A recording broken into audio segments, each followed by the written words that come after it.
ఆవు పరదేవతా స్వరూపం. రెండు, గోసేవ విశేషమైనటువంటి ఫలితాన్ని ఇస్తుంది అన్న విషయం రామాయణము, భారతము, భాగవతము, మీరు ఏ పురాణాన్ని పరిశీలించండి కనపడుతుంది. అసలు ఆవుకి సంబంధించినటువంటి విషయము లేకుండా ఏ పురాణము ఉండదు. మీరు ఏ పురాణాన్ని చూడండి, ఎక్కడో అక్కడ గోవుకి సంబంధించినటువంటి విషయం ఉంటుంది. అసలు ఇంకొక కోణంలో పరిశీలిస్తే భారతీయ వాంగ్మయంలో జరిగినటువంటి పరమాద్భుతమైనటువంటి ప్రతి ఘట్టముతోటి కూడా గోవుకి సంబంధం ఉంటుంది. ఘోషయాత్రకి బయలుదేరి వెళ్ళాలి అనేటటువంటి తీవ్రమైన ఇచ్చ కలిగినటువంటి దుర్యోధనుడు, కర్ణుడు, శకుని మొదలైనటువంటి వారు అలా వెళ్ళడానికి కావలసినటువంటి అనుమతి మహారాజైనటువంటి ధృతరాష్ట్రుడి దగ్గర పొందడానికి ఏ మార్గాన్ని అనుసరించాలి అన్న విషయంలో ముందు రోజు రాత్రంతా సమాలోచన చేసిన వారై మరునాడు ఉదయం కలుసుకుని ఒక నిర్ణయం తీసుకోవాలి అని అనుకున్నారు. మరునాడు ఉదయం వాళ్ళు కలుసుకున్నప్పుడు కర్ణుడు ఎంతో సంతోషంగా దుర్యోధనుడితో ఒక మాట చెప్పాడు. నిన్న రాత్రంతా నేను మహారాజా దీని గురించి ఆలోచించాను. ఆలోచన చేస్తే నా మేధస్సుకి ఒక ఆలోచన తట్టింది. ఏమిటి ఆ ఆలోచన అంటే, భూతలనాథ ఈనొకటి పోలనుపాయముగంటి ఇప్పుడా ద్వైతవనంబునందు విదితంబుగనున్నవి గోకదంబముల్ ప్రీతిక తద్విలోకనము పేర జనందగు దారుణీశ్వరుండీ తెరగైన పొమ్మను అభీష్టము చీకురు ఎల్లభంగులన్. నాకు బాగా ఆలోచిస్తే వచ్చినటువంటి ప్రణాళిక ఏమి అంటే, ఇప్పుడు ద్వైతవనంలో మనకి సంబంధించినటువంటి గోవుల యొక్క సమూహములు ఉన్నాయి. అన్ని ఆవులు అక్కడ ఉన్నాయి కాబట్టి మనం ధృతరాష్ట్ర మహారాజుతో ఒక్కసారి ద్వైతవనానికి వెళ్ళి అరణ్యంలో ఉన్నటువంటి ఆవుల మందలన్నింటినీ చూసి అవన్నీ జాగ్రత్తగా ఉన్నాయా, వాటిని జాగ్రత్తగా పోషిస్తున్నారా, వాటికి ఏమి ఇబ్బంది లేకుండా ఉందా అన్న విషయంలో పరిశీలనం చేసి వస్తాము అని చెప్తే ధృతరాష్ట్రుడు కాదనడు. ఎందుచేత అంటే గో సంరక్షణము, గోసేవ అభ్యున్నతికి కారణములు కనుక తప్పకుండా వెళ్ళి ఆ గోవుల యొక్క యోగక్షేమములను పరిశీలించి రండి అంటాడు. కాబట్టి మనం అలా బయలుదేరి వెళదాం అన్నాడు. ఇందులో మీరొక్క విషయాన్ని గమనించాలి. ఆవు పరదేవతా స్వరూపం. రెండు, గోసేవ విశేషమైనటువంటి ఫలితాన్ని ఇస్తుంది అన్న విషయం రామాయణము, భారతము, భాగవతము, మీరు ఏ పురాణాన్ని పరిశీలించండి కనపడుతుంది. అసలు ఆవుకి సంబంధించినటువంటి విషయము లేకుండా ఏ పురాణము ఉండదు. మీరు ఏ పురాణాన్ని చూడండి, ఎక్కడో అక్కడ గోవుకి సంబంధించినటువంటి విషయం ఉంటుంది. అసలు ఇంకొక కోణంలో పరిశీలిస్తే భారతీయ వాంగ్మయంలో జరిగినటువంటి పరమాద్భుతమైనటువంటి ప్రతి ఘట్టముతోటి కూడా గోవుకి సంబంధం ఉంటుంది. అటువంటి గోవు మనమెవ్వరం తిననటువంటి గడ్డి తిని, మనమెవ్వరం తాగనటువంటి నీరు త్రాగి, అది పసిపిల్లవాడి దగ్గర నుంచి, తల్లి లేని పిల్లవాడి దగ్గర నుంచి పరమవృద్ధుడి వరకు అందరూ తాగడానికి యోగ్యమైనటువంటి పాలిస్తుంది. బ్రహ్మచారి దగ్గర నుంచి సన్యాసి వరకు అన్ని ఆశ్రమములలో ఉన్నవాళ్లు తాగడానికి యోగ్యమైన పాలని స్రవిస్తోంది. ఇహపం పరమం రెండిటినీ కూడా గోవు తన యొక్క పాల ద్వారా మనని కటాక్షిస్తోంది. అటువంటి ఆవులను వీళ్ల యొక్క మోసపూరితమైన ఆలోచనకి అడ్డు పెట్టుకుంటున్నారు. అబద్ధం ఆడడానికి, కుట్ర చేయడానికి కూడా ఒక హద్దు ఉండాలి. వెళ్ళినటువంటి వాళ్ళు వేరొక కారణం చెప్తే పొసగదని ధృతరాష్ట్రుడి దగ్గర అనుమతి పొందాలి అంటే గోవుల్ని చూసొస్తాం, గోవుల యొక్క యోగక్షేమాల్ని పరిశీలిస్తామంటే ధృతరాష్ట్రుడు కాదని, అంత అమాయకపు ప్రాణులు, అంత పవిత్రమైనటువంటి ప్రాణి గోవుని అడ్డు పెట్టుకుని ధర్మరాజుని, పాండవుల్ని అవమానించడం కోసం బయలుదేరుతున్నారు. లోకంలో చూడండి, సాధారణంగా ఓ మాట అంటారు, ఏదైనా నెపం చెప్పవలసి వచ్చిందనుకోండి, ఒక సాకు చెప్పవలసి వచ్చిందనుకోండి, ఏదో ఒక పవిత్రమైనటువంటి విషయాన్ని చెప్పారనుకోండి, ఎవడో ఓ 4 రోజులు కార్యాలయానికి వెళ్ళలేదు. 4 రోజులు వెళ్లకుండా తర్వాత వెళ్ళి సెలవిస్తే అధికారి దెబ్బలాడతాడేమో అనిపించి ఏం చెప్తే బాగుంటుందంటావు అన్నాడు అనుకోండి. తిరుపతి వెళ్ళానని చెప్పి దేవుడి మీద ఉన్న నమ్మకంతో కాదనర్లి అంటే ఏమంటాడు? వద్దులే, అంత అబద్ధం వద్దు, తిరుపతి వెళ్ళొచ్చాను అని మాత్రం అబద్ధం ఆడి సెలవు తీసుకోండి. ఎందుకనంటే భగవంతుడికి తెలుసు కదా, ఆయన పేరు చెప్పి అబద్ధాలు ఎందుకు, అదొద్దు ఇంకేమైనా చెప్పంటాడు.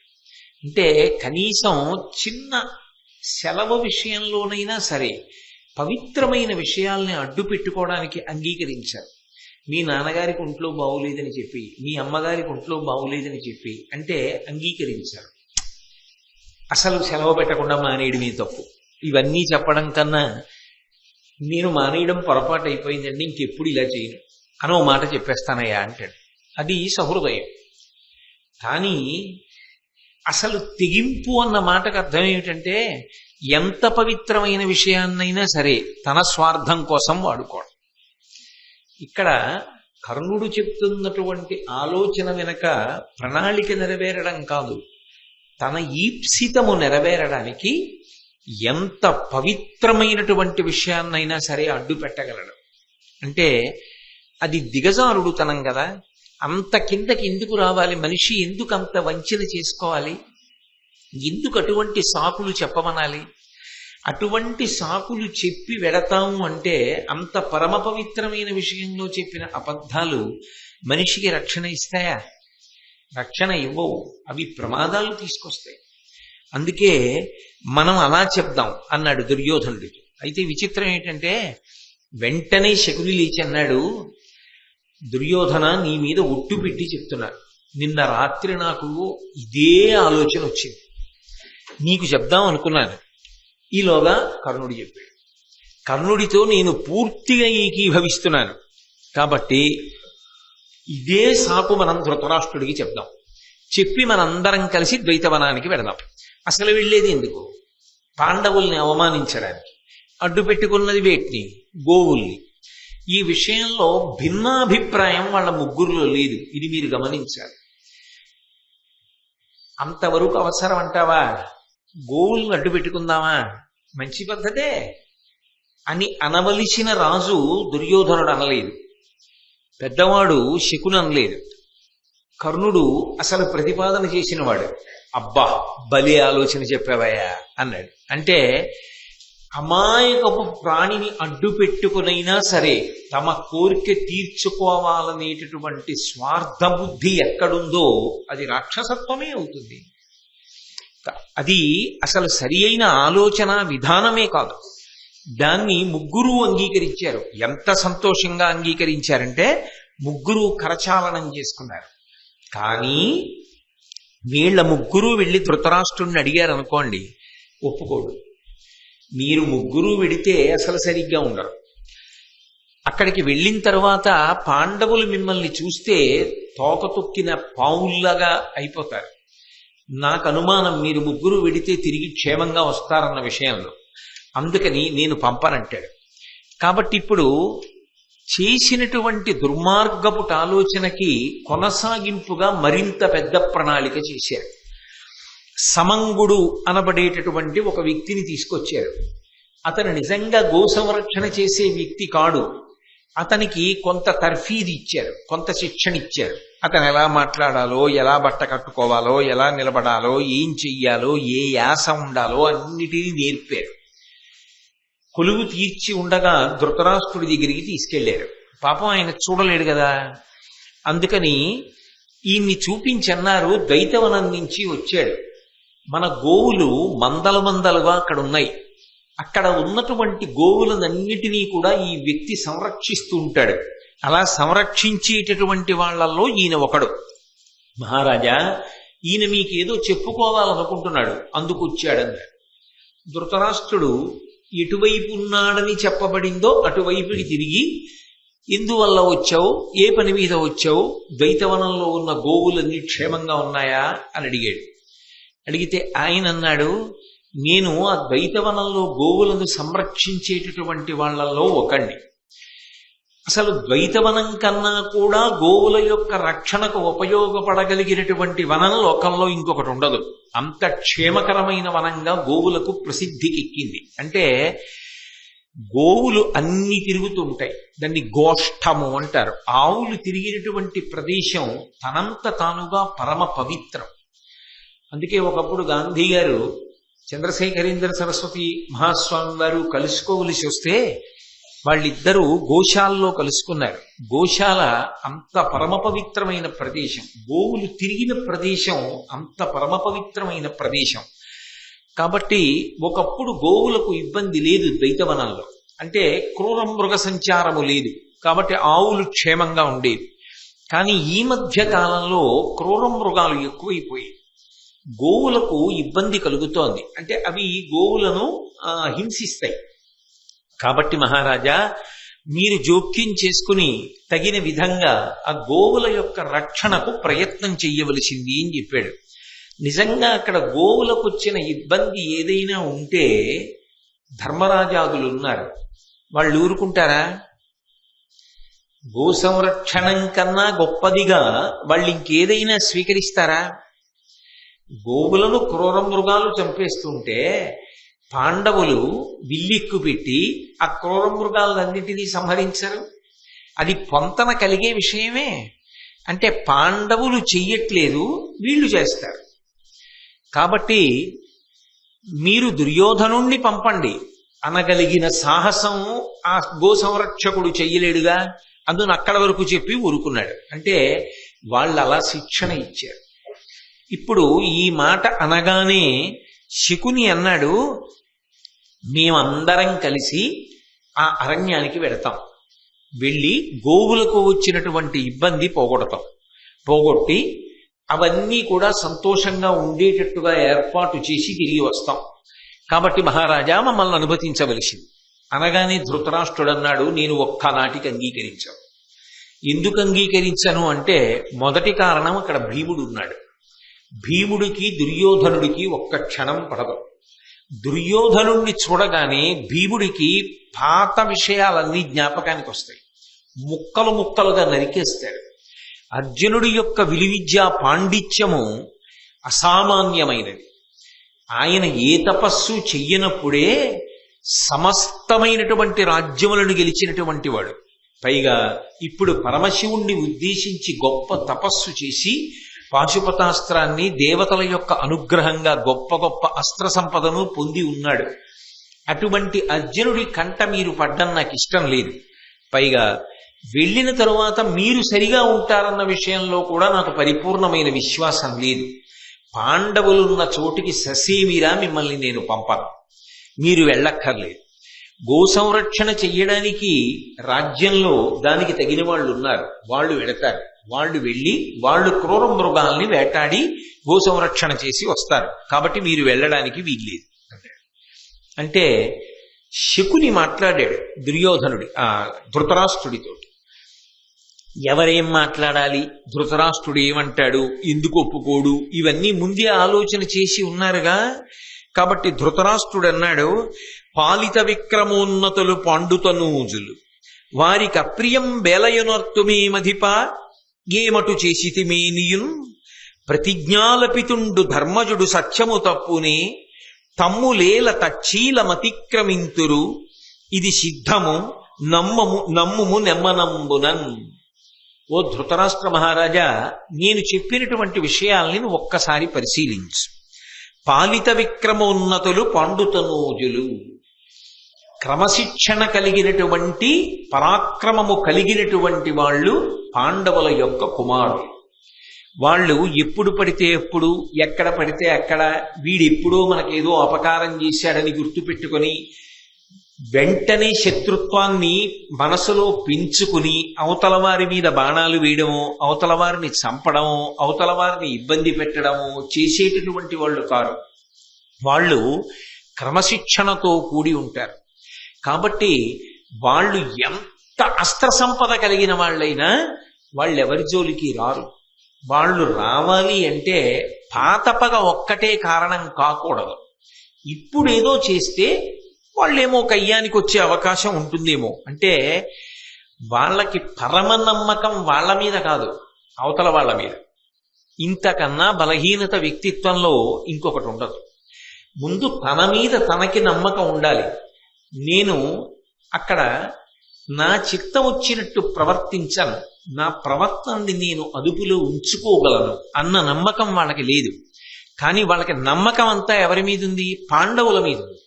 పాండవుల మీద అంత నమ్మకం ఉన్నవాళ్ళు, అంత క్రమశిక్షణ కలిగిన వాళ్ళని తెలిసిన్నప్పుడు, అంత ధర్మాత్ములని తెలిసిన్నప్పుడు, వాళ్ళ రాజ్యం కొల్లగొట్టి వాళ్ళ భార్యను అవమానించి వాళ్ళని అరణ్యాలకి పంపించి ఎలా బాగుపడదామని అనుకున్నారు? అంటే పైకి యజ్ఞం చేసినా, పైకి యాగం చేసినా, పైకి వేదం విన్నా, పైకి ధర్మం గురించి మాట్లాడినా లోపల నమ్మకం లేనినాడు అది కాపాడదు. లోపల నమ్మకం ఉండి చేసినది ఏది ఉంటుందో అది మాత్రమే కాపాడదు. నమ్మకం లేకుండా చూడడం ఎలా ఉంటుంది అంటే, బయట వర్షం పడుతోంది అని చెప్పి ప్రవచన మందిరంలోకి ప్రవేశించినట్లుగా ఉంటుంది.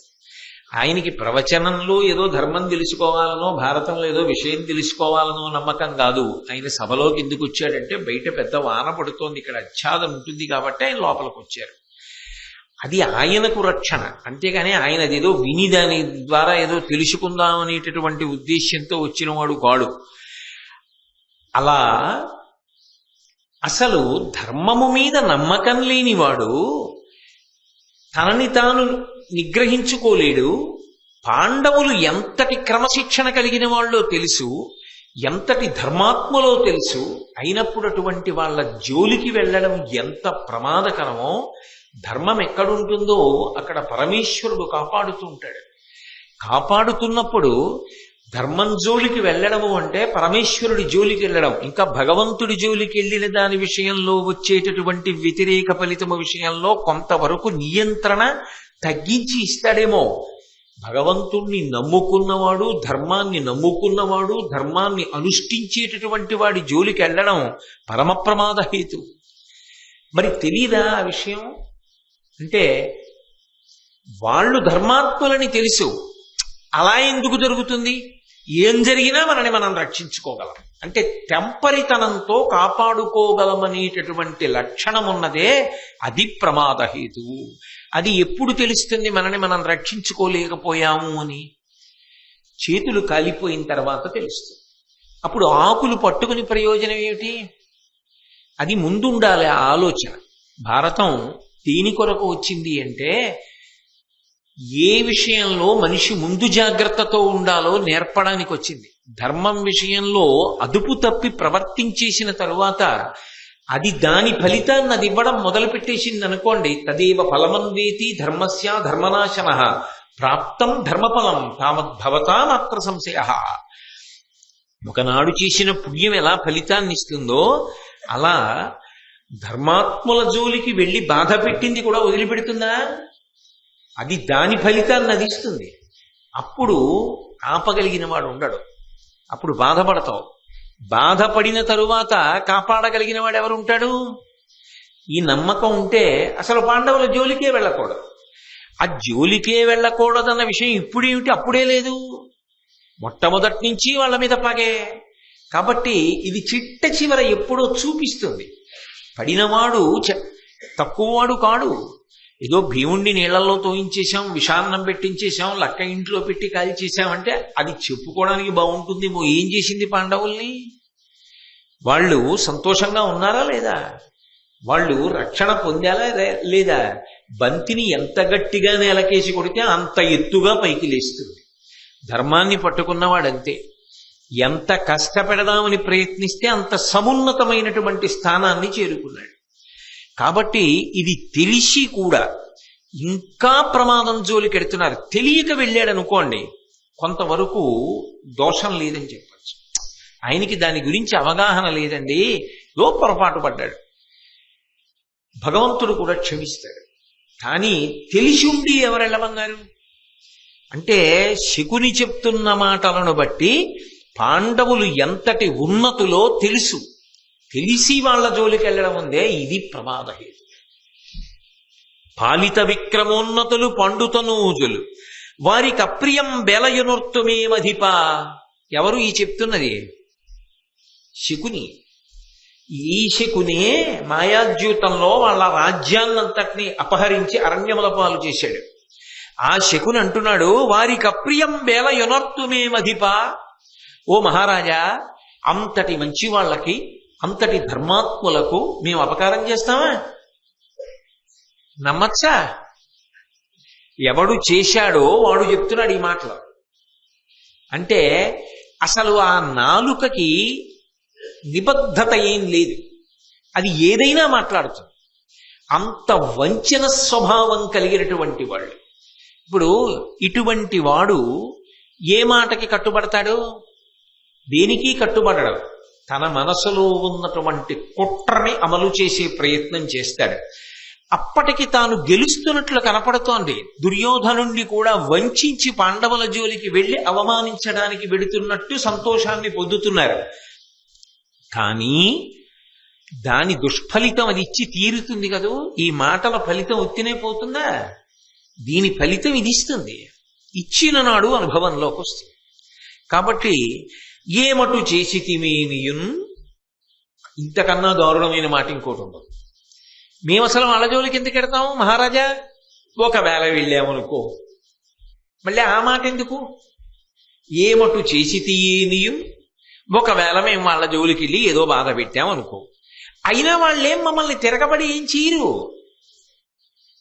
అంటే బలహీనుల, చేతకాని వాళ్ళ కాదు. ఎందుకు చేయరో తెలుసా ధృతరాష్ట్ర మహారాజా? ప్రతిజ్ఞాలపితుండు ధర్మజుడు సత్యము తప్పునే. అవతల వాడి ధర్మం వీడి పరాచికానికి కారణమైంది. ధర్మరాజు గారు సత్యం తప్పడం, ధర్మం తప్పడం. ధర్మరాజు గారు సభలో ఒప్పుకున్నాడు, 12 ఏళ్ళు అరణ్యవాసం, 1 సంవత్సరం అజ్ఞాతవాసం చేస్తామన్నాడు. అరణ్యవాసం అజ్ఞాతవాసం చేస్తామని ఒప్పుకున్నవాడు ఈ లోపల రాజ్యం పొందడానికి ప్రయత్నించాడు. ఆయన ప్రయత్నం చెయ్యాలంటే 13 ఏళ్ళు అయిపోయి 14వ సంవత్సరం రావాలి.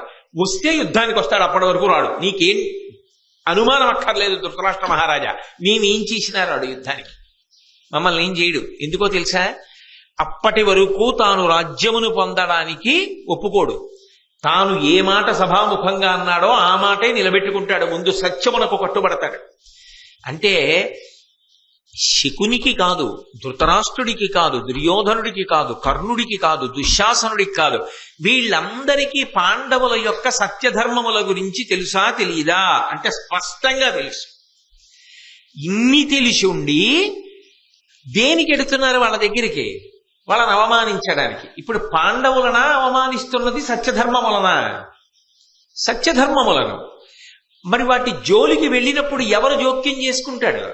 భగవంతుడు జోక్యం చేసుకుంటాడు. భగవంతుడు జోక్యం చేసుకున్న తరువాత వీళ్ళ కాపట్యం నిలబడుతుందా రక్షించుకోవడానికి? అప్పుడు వీళ్ళ ప్రజ్ఞ చాలదు. ఎంత టక్కరితనంతో మాట్లాడుతున్నాడో చూడండి. ప్రతిజ్ఞాలపితుండు ధర్మదుడు సత్యము తప్పునే, తమ్ములేల తచ్చీలమతిక్రమింతురు. ధర్మరాజు గారు అక్కడ కూర్చుని ఉండగా, ధర్మరాజు గారే మా జోలికి రాంది భీమార్జున నకుల సహదేవులు వస్తారా? అన్నగారు వెళ్ళి యుద్ధం చేయండి అంటేనే వాళ్ళు చేస్తారు. తప్పురా అన్నాడు అనుకోండి, వాళ్ళు చేయరు. ధర్మరాజు గారు ఇప్పుడు రాజ్యం కోసం చేయడు. ఎందుకు చేయడు? 13 ఏళ్ళు పూర్తవలేదు కాబట్టి. కాబట్టి మేము వాళ్ళ జోలికి వెళ్ళాం. వెళ్ళినా వాళ్ళు రారు, ఇంకా నీకెందుకు బెంగ? కాబట్టి హాయిగా మేము వెళ్ళొచ్చు. ఇది సిద్ధము, నమ్ముము నెమ్మనంబునన్. ఇది ఇంతే. ధృతరాష్ట్ర మహారాజా, ధృతరాష్ట్రుడు తక్కువడేంటి? పైకి కనపడ్డగానే అక్కడికి వెళ్ళి వాళ్ళని అవమానించద్దు అన్నదా ఆయన సిద్ధాంతం? అవమానిస్తే వాళ్ళు ఏమైనా చేస్తారన్నదా ఆయన అనుమానం? అవమానిస్తే పాండవులు బాధపడితే ధృతరాష్ట్రుడేదో బాధపడిపోతాడని అనుకోక్కర్లేదు. ఆయనకి సంతోషమే. కానీ ఆయన బెంగల్లా ఏమిటంటే, అసలే అవమానంతో బుసలు కొడుతున్నారు కదా, ఇప్పుడు వీళ్ళు వెళ్ళి ఏమైనా చేస్తే చటుక్కున బాణాలు వేసి చంపేస్తారేమో అని భయం. ఎప్పుడు వెళ్ళడానికి ఒప్పుకుంటాడు? వెనక భీష్మద్రోణులు కూడా వెడితే ఒప్పుకుంటాడు. భీష్మద్రోణులు ఎందుకు వెళ్తారు? అందుకని మీరు వెళ్ళడానికి వీల్లేదు అంటున్నాడు ధృతరాష్ట్రుడు. ఏ బుద్ధితో ధృతరాష్ట్రుడు అంటున్నాడో శకునికి తెలుసు. అందుకని ఆ బుద్ధికి విరుగుడు చెప్తున్నాడు. నిజంగా మేము వెళ్ళినా ధర్మరాజు కళ్ళల్లో పడ్డా ఏం చేయడం? మరి ధర్మరాజు కళ్ళల్లో మేము పడితే అదే అవమానం పాండవులకి. ఎందుకు పడ్డానికి వెళ్తున్నాం మేము ఇన్ని భూషణాలు పెట్టుకుని, ఇన్ని రథాలెక్కి, ఇన్ని గుర్రాలెక్కి, ఇన్ని ఏనుగులెక్కి, ఇంతమంది వంది మాగదుల్ని తీసుకెళ్లి, ఇంతమంది విదూషకుల్ని తీసుకెళ్లి, ఇంతమంది నర్తకుల్ని తీసుకెళ్లి శిబిరాలు వేసుకుని మేము పాటలు వింటూ నృత్యాలు చూస్తూ రథాలెక్కి సంతోషంగా తిరుగుతుంటే, జలక్రీడ వాడుతుంటే అవన్నీ చూసి నారబట్టలు కట్టుకుని శాకాహారం తింటున్నటువంటి పాండవులు బాధపడాలనే కదా పెడుతున్నాం. ఇంకా వేరే ఏమైనా చెయ్యాలా? వీళ్ళు ఇలా కనపడాలనే కదా పెడుతున్నారు. మేము అలా కనపడినా వాళ్ళు ఏం చేయరు? నీకు తెలుసుగా వాళ్ళ సంగతి. సత్యధర్మములకు కట్టుబడ్డ వాళ్ళు, అందుకని ఏమనరు. ఇక నోరు జారే స్వభావం, కాలు జారే స్వభావం ఎవరికైనా ఉంటే మాకే ఉంది.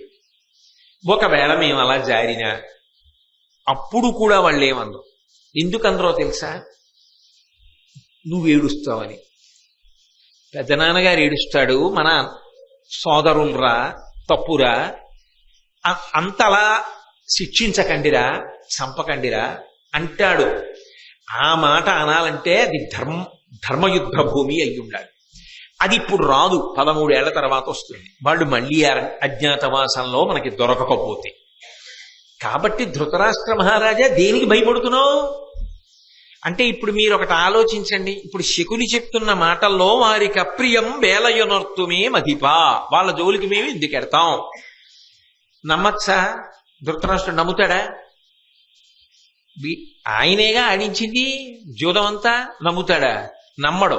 కానీ దేని నమ్ముతాడు అంటే, ఏమటు చేసితిమేనియున్ ప్రతిజ్ఞాలపితుండు ధర్మజుడు సత్యము తప్పునే, ఇది నమ్ముతాడు.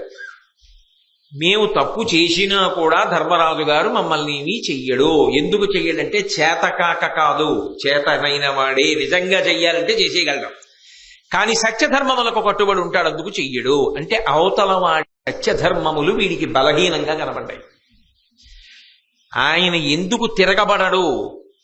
నిజంగా అర్జునుడో నిజంగా భీముడో తిరగబడితే మనం నిలబడాలన్న విషయం వీళ్ళకి తెలుసు శకునికి. కానీ ఎందుకు తిరగబడడు? సత్యధర్మముల వలన తిరగబడడు. అంటే అవతల వాడి సత్యధర్మములు ఈయనకి లోకువుగా కనబడ్డాయి. అలా కనపడితే ఎవరు జోక్యం చేసుకోవాలి? భగవంతుడు జోక్యం చేసుకుంటాడు. వీళ్ళు చేసేది కనపడుతుంది, భగవంతుడు చేసేది కనపడదు. కనపడకుండా ఫలితం ఇస్తాడు. భగవంతుడికి ఉన్న గొప్పతనం ఏమిటో తెలుసా? ఎదురుగుండా వచ్చి, ఏమయ్యా నువ్వు ఆ తప్పు చేశావు కదా, మరి నీకు ఆ తప్పుకి మేము ఫలితం ఇవ్వాలి కదా, అందుకని నేను నీకు ఈ ఫలితాన్ని ఇస్తున్నానని చెప్పి ఇవ్వడు, ఏదైనా వెనక నుండి ఇస్తాడు. కాబట్టి ఈశ్వర జోక్యము కనపడదు. ఈశ్వర జోక్యం ఎప్పుడు కనపడుతుంది? ఫలితం వచ్చాక కనపడుతుంది. ఎందుకు కనపడుతుంది? ఎందుకురా ఇలా అయిపోయాం అని బాధ వస్తే, చేసిన పాపం కట్టి కుడిపుతోందని అప్పుడు గుర్తొస్తుంది. అప్పుడు వాడు జ్ఞాపకానికి వస్తాడు.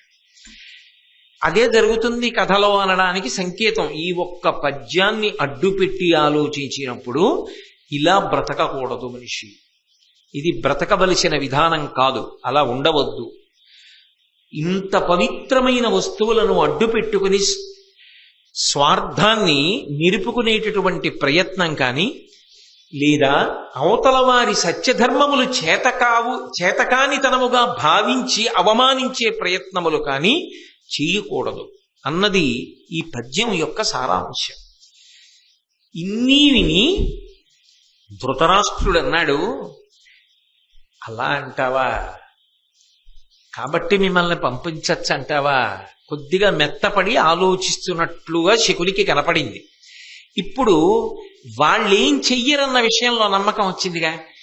ఇప్పుడు రెండో మాట చెప్తున్నాడు. రెండో మాట ఏమిటి?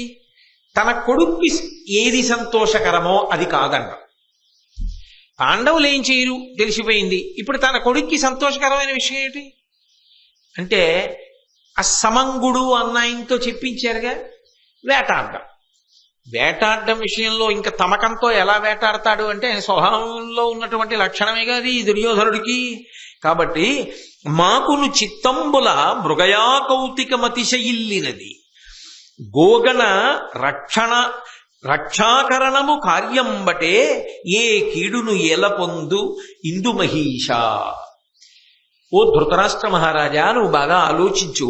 మాకును చిత్తంబుల మృగయా కౌతుకమతిశయిల్లినది. నాకు, దుర్యోధనుడికి, కర్ణుడికి, దుశ్శాసనుడికి, మా అందరికీ కూడా అరణ్యానికి వెళ్లి వేటాడాలనేటటువంటి కోరిక బలంగా మనసులో ఉంది. నువ్వు అనుమతిస్తే కదా నీ కొడుక్కి, మిగిలిన వాళ్ళకి ఉన్న సరదా తీరుతుంది. పిల్లల సరదా కట్టుపడతాయేంటి? అమ్మో, ఇంకేమైనా ఉందా? ఊరుకుంటాడా ధృతరాష్ట్రుడు? దుర్యోధనుడికి అడ్డొచ్చి ఆయన సంతోషం అన్నది కాదండమే. అలా అనకేగా పాడు చేసుకున్నాడు పిల్లల్ని. కాబట్టి గోగణ రక్షాకరణము కార్యం బటే. మేము వెడుతున్నది దేనికి? ఆవుల్ని రక్షించడానికి. అదే నిజంగా వెడుతున్నది. మేము ఆవుల్ని రక్షించడానికి బయలుదేరితే ఏ కీడును ఎలా పొందు నిందు మహీష. వెడుతున్నది పరమ పవిత్రమైన కార్యం. కొన్ని కార్యక్రమాలు చెయ్యక్కర్లేదు. ఆ కార్యక్రమాల మీద బయలుదేరితే చాలు, సంకల్పం ఉంటే చాలు. గో సంరక్షణం అనేటటువంటిది అంత పరమ పవిత్ర కార్యంగా భారతం చెప్తోంది. గోవుల్ని రక్షించడం, గోశాల కాపాడడం, గోవులను ఇబ్బంది లేని స్థితిలో నిలబెట్టడం, అలా చెయ్యాలన్న ఆలోచన మనసులో కలిగి ఉండడం, ఇవన్నీ తన వరకు సరిపోయే పుణ్యాలు కావు, తన వంశాన్ని కూడా కాపాడగలిగిన పుణ్యాలు. అంత గొప్ప పుణ్యకార్యం మేము సంకల్పం చేసి వెడుతుంటే మాకెందుకు కీడు కలుగుతుందయా? నిజమే, నువ్వు అందుకే వెడితే కీడు కలగదు, అందుకు వెడుతున్నాడా? అది సాకుగా వెడుతున్నాడు. అపవిత్ర కార్యానికి పవిత్ర కార్యాన్ని సాకుగా చూపించి వెడుతున్నప్పుడు మరింత ప్రమాదం ఏర్పడుతుందా? ఏర్పడదా? తప్పు పని చేయడానికి వెడుతూ మంచి పనిలా ఆవులను అడ్డు పెట్టి చెప్పి వెడుతుంటే అది మంచి ఫలితాన్ని ఎలా ఇస్తుంది అసలు? కాబట్టి ఈ పద్యాన్నే తిప్పి ఆలోచించండి. వ్యతిరేక ఫలితం వస్తుందన్న విషయాన్ని శకుని అంగీకరిస్తున్నాడు. ఎలా? మాకున చిత్తంబుల మొగలయా కౌతికం అతిశయిల్లినది. మాకు వేటాడాలన్న కోరిక పుట్టింది. గోగణ రక్షాకరణము కార్యంబటే. ఎందుకు వేటాడతాం? ఆవుల్ని రక్షించడం కోసం వేటాడడానికి వెళ్ళాలని అనుకుంటున్నాం. నిజంగా అందుకెడుతున్నారా? లేదుగా. పాండవుల్ని అవమానించడానికి వెళ్తున్నారు. గోవుల్ని ఎందుకు రక్షిస్తారు? ధర్మమునకు గోవు ఆలవాలము. ఓ యజ్ఞం చెయ్యాలనుకోండి, ఆవు పాలు కావాలి, ఆవు పాల నుంచి తీసిన నెయ్యి కావాలి. భూమిని శుద్ధి చెయ్యాలనుకోండి, గోమయం కావాలి. ఒక వ్యక్తి పెద్ద కార్యానికి యాజమాన్యంలో కూర్చోవాలనుకోండి, పంచగవ్య ప్రాశనం చేయించాలి. వీటన్నిటికీ ఆవు ఉండాలి. ఆవు లేకుండా సాధ్యం కాదు. ధర్మము ఆవు మీద ఆధారపడింది. అందుకని ఆవుని రక్షించడం, ఆవుని కాపాడడం ధర్మాన్ని కాపాడడానికి హేతువు అవుతోంది. అంత గొప్పది గో సంరక్షణం అయినప్పుడు గోవుల్ని రక్షించడానికి, క్రూర మృగాల్ని వేటాడడానికి వెడుతూ ఉంటే మాకు ఆపద ఎందుకు కలుగుతుంది? అదే నిజం. గోవులు ధర్మమును కాపాడడంలో ప్రధానం కాబట్టి గో సంరక్షణము ఉత్తమ ఫలితాలను ఇస్తోంది. గోవులతో తుల్యమైన వాడు ధర్మరాజు గారు. రాశీభూతమైన ధర్మం అవతల. ధర్మరాజు గారిని అవమానించడానికి వెడుతూ గోవుల్ని నెపంగా పెట్టుకుని వెడుతున్నప్పుడు మాకు ఉత్తమ ఫలితములు వస్తాయా అన్నది కూడా పద్యంలోనే అంతర్లీనమా కాదా? ఎలా వస్తాయి? మరి నోటి మాట చెప్పేటప్పుడు లోపల నమ్మకం లేకపోతే ఎలా? ఆ లోపల నమ్మకం లేనితనం అంటే రుజుత్వం లేదు. పెద్ద పెద్ద విషయాల్ని స్వార్థ ప్రయోజనానికి వాడుకుంటున్నాడు. ఇది ప్రమాదకరము, గర్హనీయము అయిందా లేదా? అయింది. కాబట్టి ధృతరాష్ట్రుడు అన్నాడు, అప్పటికి ఆయనకి ఇందులో ప్రమాదం లేదు అని అనిపించింది. ఆయన ఏం లెక్క కట్టుకున్నాడంటే, వీళ్ళు వెళ్ళిన తర్వాత వీళ్ళు ఊరికే ఉంటారా? పాండవుల కళ్ళల్లో పడతారు. పడినా ఒకటి మాత్రం నిజం, శకుని చెప్పింది నిజం. వాళ్ళు తొందరపడి యుద్ధానికి రారు, వీళ్ళని చీరు. కాబట్టి పర్వాలేదు. పాండవులు మాత్రం మనసులో బాధపడితే నాకు ఆనందమే. అందుకని అన్నాడు, సరే వెళ్ళిరండి, తొందరగా వెళ్ళి తొందరగా వచ్చి ఎక్కువ రోజులు అక్కడ ఉండదు అని అనుమతినిచ్చాడు. అనుమతి అంటూ వచ్చింది కదా, చాలు. ఇంకా వాళ్ళ కార్యం వాళ్ళు జరిపేస్తారు. కాబట్టి హస్తినాపురం అంతా చాటింపు వేశారు. మేమందరం ఘోషయాత్రకు ఎడుతున్నాం, వచ్చే వాళ్ళు ఎవరైనా ఉంటే రండి అన్నారు. ఆ కౌరవులందరూ కూడా మంచి మంచి బట్టలు కట్టుకున్నారు, ఆ రాణులందరూ కూడా మంచి మంచి బట్టలు కట్టుకున్నారు, ఉత్తమమైనటువంటి భూషణాలన్నీ అలంకారం చేసుకున్నారు, మైపూతలు పూసుకున్నారు ఒంటికి, మంచి మంచి వాహనాలన్నీ ఎక్కారు, బోరెడంత మంది పరివారం వెంట బయలుదేరారు. 8,000 రథాలలో బయలుదేరారు. 30,000 ఏనుగులు వెంట నడుస్తున్నాయి. 90,000 ఉత్తమ జాతి గుర్రములు నడుస్తున్నాయి.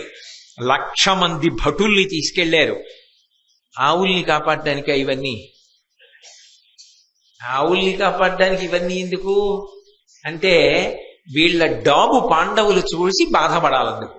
1,00,000 మంది భటులు, వేటాడేటప్పుడు ఉపకారం చెయ్యగలిగినటువంటి మంచి ప్రజ్ఞ కలిగినటువంటి వేటగాండ్రు, దానితో పాటుగా వైతాళికులు, వందులు, విదూషకులు.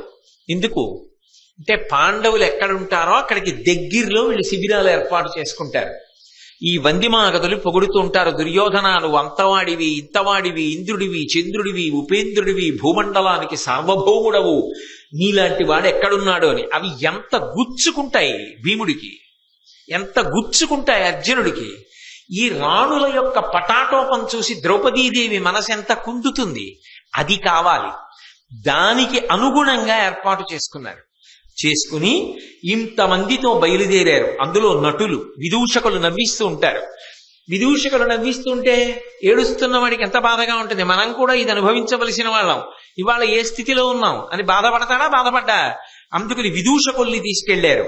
వీళ్ళందరినీ తీసుకుని మొత్తానికి అదొక పెద్ద ఉత్సవం కింద, ఊరిరిగింపు కింద బయలుదేరి ద్వైతవనంలోకి ప్రవేశించారు. కొంత దూరం వెళ్ళారు. వెళ్ళిన తరువాత శిబిరములు వేశారు. అందులో అందరూ విడిది చేశారు. ఆ గోవులని సంరక్షించేటటువంటి వాళ్ళని పిలిచారు. ఎన్ని గోవులు!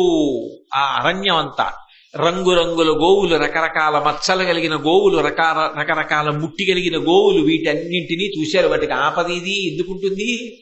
అక్కడ ఉన్నవాడెవరు? ధర్మరాజు గారు. అక్కడ ఉన్నవాళ్ళు పాండవులు.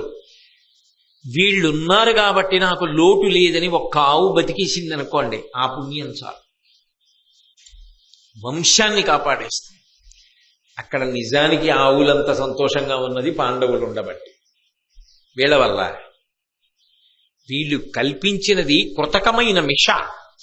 వీళ్ళు ఆ కారణం అడ్డు పెట్టి కాసేపు వేట కూడా ఆడడం కోసం, సంతోషంగా గడపడం కోసం వచ్చారంతే. నిజంగా అక్కడ ఏం క్రూర మృగాలు వచ్చి ఆవుల జోలికి రావట్లేదు. అవి ఉండే చోట అవి ఉన్నాయి, ఇవి ఉండే చోట ఇవి ఉన్నాయి. ఇవి అరణ్యం మధ్యలోకి వెళ్ళవు, అరణ్యం యువతలకి రావు. ఎందుకంటే అక్కడ పాండవులు తిరుగుతున్నారు. ఎందుకు వస్తాయి? రావు. కాబట్టి వీళ్ళందరినీ తీసుకుని వెళ్ళారు. పరమ సంతోషంగా కాలం గడుపుతున్నారు. అక్కడే అద్వైతవనంలోనే ఒక సరస్సు ఉంది. ఆ సరస్సుకి సమీపంలోనే ధర్మరాజు గారు సజ్జస్కందము అనబడేటటువంటి ఒక గొప్ప యాగం చేస్తున్నాడు. ఆ యాగంలో అన్నీ కూడా శాకాహారం వాడతారు. అరణ్యంలో దొరికేటటువంటి కాయలు, పళ్ళు ఇటువంటివన్నీ చేస్తూ ఉంటారు. ఒక్కొక్కసారి మనిషికి జీవితంలో కొంత వ్యవధానం దొరుకుతుంది, కొంత ఖాళీ సమయం దొరుకుతుంది. ఖాళీ దొరికింది కదా అని అసలు ఇంకా ఏ కార్యం చేయకుండా సమయం అలా పోతుంటే తాను మడత కుర్చీలో పడుకోగలిగినటువంటి మనసున్నవాడు ఒకడు ఉంటాడు. ఎంతవరకు విశ్రాంతి అవసరమో, ఎంతవరకు వినోదం అవసరమో అంతవరకు వినోదాన్ని, విశ్రాంతిని తీసుకోవడం వల్ల శరీరము, మనసు బడలికని పోగొట్టుకుని ఉత్సాహాన్ని పొందుతాయి. ఆ విశ్రాంతి, వినోదం అందించవలసింది. ఆరోగ్యవంతమైన వినోదము మనసుకు అందాలి, ఆరోగ్యవంతమైన విశ్రాంతి మనసుకు అందాలి. అప్పుడే ఉత్సాహంగా మళ్ళీ కార్యక్రమంలో పాల్గొనగలరు.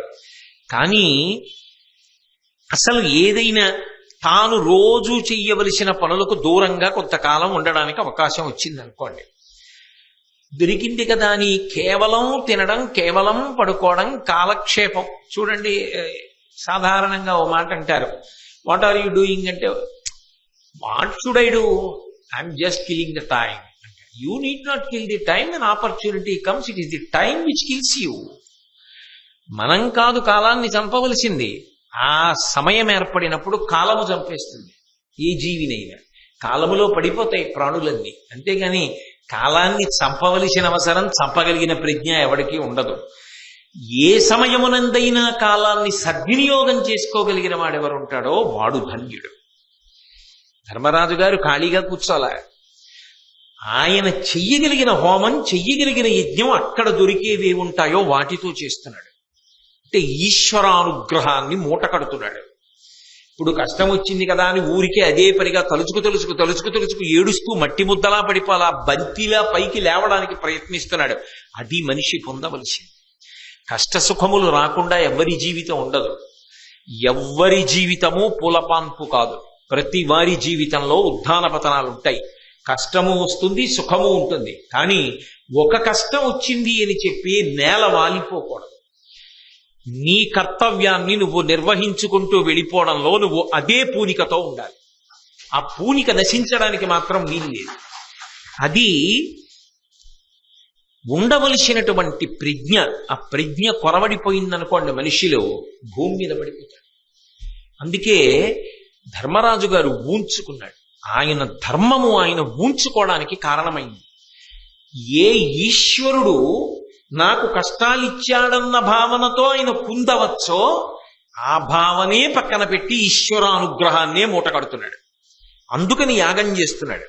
చేసేటప్పుడు సద్భావనతో చేస్తున్నాడు. అందులో డాంబికం కానీ, పటాటోపం కానీ, అట్టహాసం కానీ, లేకపోతే అది ఏదో 10 మంది చూసి తనకో పేరో ప్రఖ్యాతో రావాలనో ఆయన చెయ్యట్లేదు.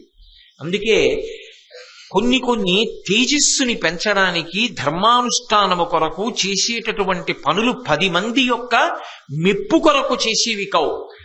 నేను ఇంట్లో చేసుకునే పూజ పరమేశ్వరానుగ్రహమును పొందడానికి. అంతేకాని నేను చేస్తున్న పూజ నలుగురు ఎవరైనా చూస్తున్నారా చూడలేదా అని బెంగెట్టుకు చేయకూడదు. అది కేవలముగా ఆత్మోన్నతి కొరకు చెయ్యాలి. ధర్మాచరణం అంతే. ధర్మాచరణము ఎవరో మెచ్చుకుంటారని కాదు, ధర్మాచరణము నీ కొరకు నువ్వు చెయ్యాలి అంతే. కాబట్టి మహానుభావుడు ధర్మరాజు గారు అక్కడ కూర్చుని కూడా సజ్జస్కందము అనబడేటటువంటి యాగం చేస్తున్నాడు. వీళ్ళందరూ కూడా అక్కడికి వెళ్ళారు. వెళ్ళి ఆవులకి సంబంధించిన కార్యం ఎంతసేపు అయిపోయిందిగా. నిజానికి క్రూర మృగాలు ఏమొచ్చి వాటి మీద పట్టలేదు, కానీ వీళ్ళకి వేటాడాలన్న తమకం కలిగింది. అనేక జంతువుల్ని వేటాడారు, అనేక జంతువుల్ని పడగొట్టారు. అందులో పెద్ద పులులున్నాయి, సింహాలున్నాయి, ఏనుగులున్నాయి, అడవి పందులున్నాయి, ముళ్ళ పందులున్నాయి. ఇన్నిటినీ కొట్టారు. కొట్టి సంతోషంగా వచ్చి ఓ చోట కూర్చున్నారు. పాండవుల కళ్ళల్లో కదా పడాలి వాళ్ళు. పాండవులు చూసి బాధపడాలి కదా. వాళ్ళు ఏం చేస్తున్నారు? ఆ ద్వైతవనంలోనే ఒక సరస్సు ఒడ్డున కూర్చుని ధర్మరాజు గారు యాగం చేసుకుంటున్నాడు. మిగిలిన వాళ్ళు ఏం చేస్తున్నారు? ఆ కాయలు పళ్ళే పట్టుకొస్తున్నారు. ఏం చేస్తున్నారు? నారబట్టలు కట్టుకుని ఉన్నారు. కాబట్టి ఇప్పుడు వాళ్ళ దగ్గరికి వెళ్ళి ఏం చెయ్యాలి అంటే, వాళ్ళు ఏది కోల్పోయారో వాళ్ళ కంట్లో పడేటట్టుగా ప్రవర్తించాలి. అంటే ఆ సరస్సు ఒడ్డునే శిబిరాలు వేయాలి. ఆ సరస్సు ఒడ్డునే వందిమాగదులు వీళ్ళని స్తోత్రం చేయాలి. అక్కడే విదూషకులు హాస్యం చెప్పాలి. అక్కడే నటులు నర్తించాలి. నాట్యాలు జరగాలి, గానం జరగాలి. దుర్యోధనుడు మంచి డాబుగా కూర్చుని ఇవన్నీ చూస్తూ సంతోషపడిపోవాలి. ఇంతమంది రాణులతో కలిసి ఆ సరస్సులో దిగి జలక్రీడ వాడాలి. ఆ ఒడ్డునేగా ఉన్నాడు ధర్మరాజు గారు. మరి ఇవన్నీ చూసి ద్రౌపదీదేవి బాధపడాలి. ఇవన్నీ చూసి పాండవులు బాధపడాలి. అది వాళ్ళ కోరిక. అందుకని ఆ సరస్సు ఒడ్డునే రేపటికి శిబిరాలు వేసి సిద్ధం చెయ్యండి. అందులో జలక్రీడలు, ఆ ఒడ్డుని శిబిరాలలో మనం అందరం కూడా సంతోషంగా గడపడం అని దుర్యోధనుడు ఆజ్ఞ జారీ చేశాడు. వెంటనే భటులు వెళ్ళి అక్కడ శిబిరములను ఏర్పాటు చేయడానికి సిద్ధం చేస్తున్నారు. ఇంతలో కొంతమంది గంధర్వులు వచ్చారు. వీళ్ళు ఏదో 4 గుంజలు పాతే ప్రయత్నం చేశారు. గంధర్వులు వచ్చన్నారు. ఏం చేస్తున్నారు ఇక్కడ అన్నారు. దుర్యోధన మహారాజు గారు అరణ్యంలోకి వచ్చాడు. ఆయన ఇక్కడ సంతోషంగా గడపాలనుకుంటున్నాడు. రేపు జలక్రీడలకు వస్తున్నాడు. ఇక్కడ విందు వినోదాలు ఉంటాయి. అందుకని చెప్పి ఇదంతా మేము శిబిరాలు ఏర్పాటు చేస్తున్నాం, పందిళ్లు వేస్తున్నాం, రంగస్థలాలు కడతాం అంటే వాళ్ళన్నారు అలా కుదరదు. చిత్రసేనుడు అని ఒక గంధర్వరాజు గారు ఉన్నాడు. ఆయనది ఈ సరోవరం. ఆయన ఇక్కడ జలక్రీడలు ఆడతాడు. ఆయన వినా ఇతరులు రావడానికి వీల్లేదు. కాబట్టి పందిళ్లు గిందిళ్లు పీకేయండి రాట్లన్నారు. వాళ్ళు వెళ్ళి దుర్యోధనుడికి చెప్పారయ్యా, అక్కడ ఎవరు వేయకూడదట రాట్ల విని, అది గంధర్వరాజు గారిదిట, వాళ్ళు వెయ్యనివ్వట్లేదు, మేము వేసినా వాళ్ళు పీకేస్తున్నారు, అందుకని మీ దగ్గరికి వచ్చామన్నారు. ఆయనకి కావలసిందే ఆ సరస్సు. పోన్లేరాది గంధర్వుడిదైతే ఇంకో సరస్సు చూడండి. అరణ్యంలో సరస్సులే ఉండవా? బోలెడన్ని సరస్సులు ఉంటాయి. ఇప్పుడంటే కాకినాడ అయిపోయింది, కానీ దీని పేరు కోకనదము. కోకనదము అంటే ఎక్కడ చూసినా చెరువులే. చెరువుల నిండా అరవిరిసినటువంటి ఎర్ర కలువలతో ఉండేది ఈ పట్టణం. అందుకని ఎర్రటి కలువలతో కూడిన చెరువులతో ఉన్నటువంటి పట్టణం కాబట్టి దీన్ని కోకనదము అని కీర్తించారు.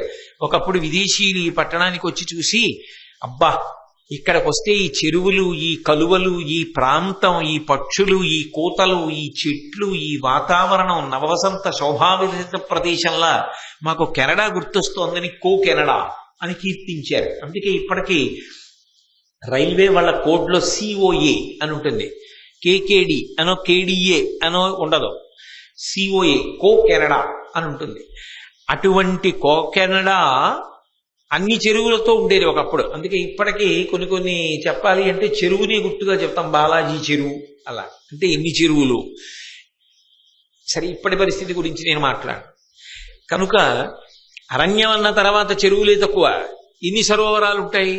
పోన్లేరా అది చిత్రసేనుడిది అయితే ఇంకో సరస్సు చూడండి, అక్కడికి వెళ్ళి ఆడుకుందాం అంటాడు. ఇప్పుడు నిజంగా వాళ్ళు ఆరోగ్యవంతమైనటువంటి ఆలోచన విధానంతో ఉన్న వాళ్ళైతే అక్కడే వెళ్ళాలి అనేటటువంటి కోరిక ఎందుకు కాదు, వాళ్ళకి అక్కడికే వెళ్ళాలి. ఒకటో కారణం ఏమిటి? అక్కడ పాండవులు ఉన్నారు. రెండో అహం ఏమిటి? ధర్మరాజు గారు అయితే అక్కడ యాగం చేసుకోవచ్చా, మేమైతే అక్కడికి వెళ్ళి స్నానం చేయకూడదా? మరి ధర్మరాజు గారు యాగం చేసేటప్పుడు అందరూ తీసి స్నానం చేయడు? భీముడు, అర్జునుడు, నకులుడు, సహదేవుడు, ద్రౌపదీదేవి చేయరు? వాళ్ళు చెయ్యొచ్చు, మేం చేయకూడదా? మేమేదో వాళ్ళని ఇబ్బంది పెడదామని వస్తే వీడెవడో మమ్మల్ని ఇబ్బంది పెడుతున్నాడు ఏమిటి? దుర్యోధనుడు అంటేనే ఆ భావనతో ఉంటాడు. అంటే ఏది తాను ప్రణాళిక వేశాడో అది ఎదురుస్తోంది, ప్రారంభమైంది. వెంటనే గర్వము అహంకారము యుక్తాయుక్త విచక్షణని తొక్కేస్తాయి. కాబట్టి వెంటనే తన భటుల్ని పిలిచన్నాడు, ఎవరా గంధర్వులు అడ్డొచ్చిన వాళ్ళని మట్టు పెట్టి పందిళ్ళేయండి. వీళ్ళు వెళ్ళి వాళ్ళ మీద పడ్డారు, కలియబడ్డారు. యుద్ధం ప్రారంభమైంది. వాళ్ళు ఆకాశంలోంచి లక్షల మంది దిగిపోయారు. దిగిపోయి ఘోరమైన పోరు ప్రారంభమైంది. ఎక్కడ తట్టుకుంటారు వాళ్ళు? 1,00,000 మంది భటులతో వచ్చాడు పటాటోపంగా. వాళ్ళు లక్షలతో వచ్చారు. తట్టుకోలేక తాను యుద్ధానికి బయలుదేరాడు, కర్ణుడు యుద్ధానికి బయలుదేరాడు. దేనికోసం వచ్చాడు, ఏం చేస్తున్నాడు? ధర్మం జోలికెడితే వచ్చే పరిణామాలు అలా ఉంటాయి. ఇప్పుడు కర్ణుడు యుద్ధం మొదలుపెట్టి ఆయన చెయ్యగలిగినంత యుద్ధం ఆయన చేశాడు, చాలా మందిని పడగొట్టాడు. కానీ వాళ్ళు ఏం చేశారంటే, ఈ కర్ణుడు ఏమిటి ఇంత పటాటోపంతో యుద్ధం చేస్తున్నాడని వాళ్ళందరూ కలిసి ఒక్కసారి వచ్చి కర్ణుడి మీద పడిపోయి కర్ణుడి యొక్క సారథిని చంపేశారు, గుర్రాలన్నింటినీ చంపేశారు, విల్లు విరిచేశారు, చేతిలోది లాగేసుకుని 2 చక్రాలు ఊడబెరికేశారు, రథం యొక్క నొగలు ముక్కలు చేసేశారు. ఒకడు జెండా పీకేసి విరిచేశాడు, ఒకడు ఇరుసు విరగొట్టేశాడు, ఒకడు రథాన్ని ముక్కలు చేసేశాడు.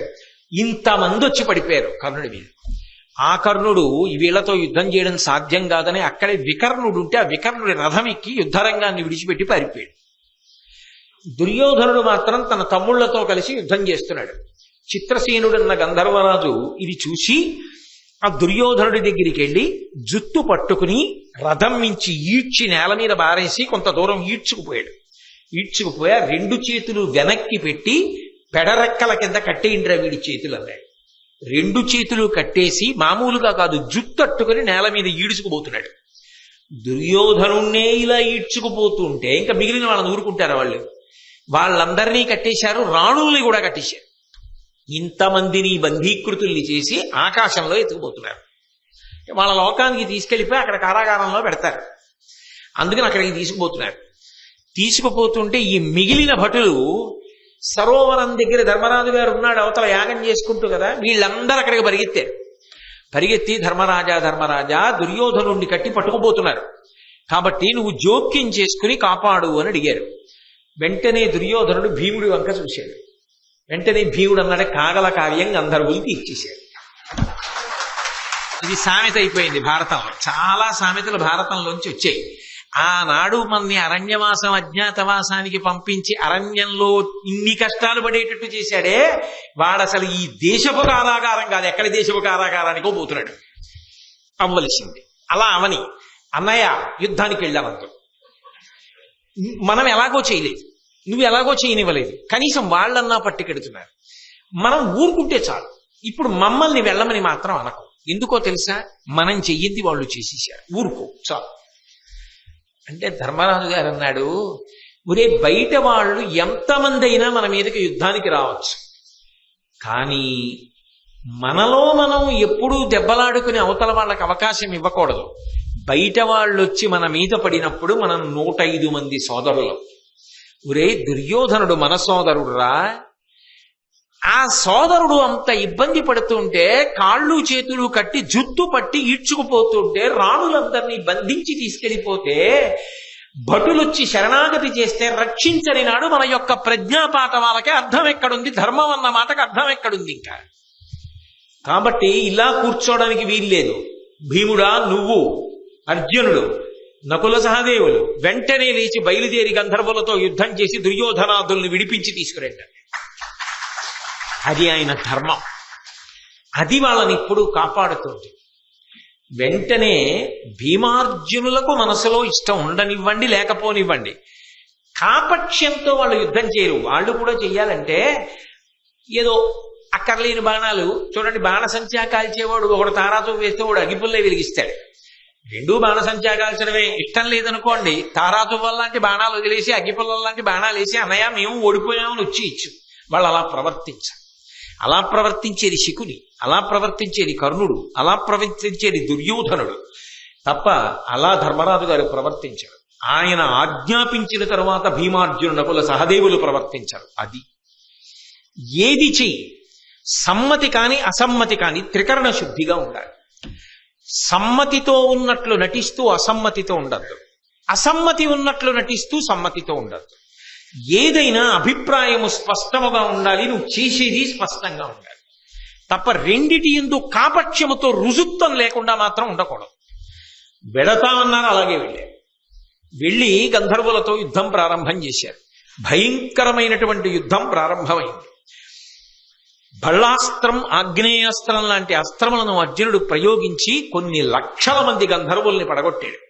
ఇక ఇలా కాదు, ఈ దుర్యోధనుణ్ణి, దుశ్శాసనుణ్ణి, రాణుల్ని వీళ్ళందరినీ కూడా కట్టకట్టి మనం ఇంకో లోకానికి తీసుకెళ్లిపోతే ఇబ్బంది ఉండదని చెప్పి ఆకాశ మార్గంలో చాలా దూరంగా తరలించేస్తున్నారు. అర్జునుడు చూశాడు, వీళ్ళు ఎక్కడ తీసుకెళ్లిపోతారో గంధర్వలోకానికన్న ఉద్దేశ్యంతో తన బాణముల చేత ఆ గంధర్వులు దుర్యోధనాదుల్ని తీసుకెళ్లడానికి వీలు లేని బాణ పంజరాన్ని నిర్మించాడు. ఇప్పుడు ఆ బాణ పంజరాన్ని గంధర్వులు దాటలేకపోయారు. అప్పుడు ఆ చిత్రసేనుడు అన్న గంధర్వరాజు మాయాయుద్ధం మొదలుపెట్టాడు. ఆయన కనపడకుండా యుద్ధం చేస్తాడు. అర్జునుడు ఎంత మాయాయుద్ధం చిత్రసేనుడు చేస్తున్నా ఆయన ఉన్న చోటు నుంచి వస్తున్నటువంటి శబ్దములు ఆనవాలుగా బాణములు వేసి ఆయన శరీరాన్నంతటినీ డుళ్ళగొట్టాడు. అప్పుడు ఆ చిత్రసేనుడు నలుగుడు పడిపోయిన శరీరంతో అర్జునుడికి కనపడ్డాడు. కనబడి, ఓ అర్జున, మనిద్దరం బాల్యమిత్రులం, నీకు అపకారం చెయ్యడం నా ఉద్దేశ్యం కాదు. నిజానికి ఈ దుర్మార్గపు దుర్యోధనుడు, ఈ శకుని, ఈ కర్ణుడు వీళ్ళు ఎందుకు వచ్చారో తెలుసా? ఘోషయాత్రకి. వీళ్ళేదో అరణ్యానికి వచ్చి సంతోషంగా కాలక్షేపం చేయడానికో ఆవుల్ని కాపాడడానికో వచ్చిన వాళ్ళు కారు, మిమ్మల్ని అవమానించడానికి వచ్చారు. వీళ్ళు మిమ్మల్ని అవమానించడానికి వస్తున్నారన్న విషయాన్ని తెలుసుకున్న దేవేంద్రుడు వీళ్ళ పన్నాగం జరగకూడదని నన్ను పంపించాడు, వీళ్ళని బంధించి తీసుకురమ్మని. దైవము ఫలితమునిచ్చిన తరువాత కదు తెలిసింది. ముందు తెలిసిందా? తెలుస్తుందా? తెలీదు. అందుకని వీళ్ళని బంధీకృతుల్ని చేశాం. నువ్వు అనుమతించి అడ్డుపడకవు, వీళ్ళని తీసుకెళ్లి దేవేంద్రుడి దగ్గర ప్రవేశపెడతా ఉన్నారు.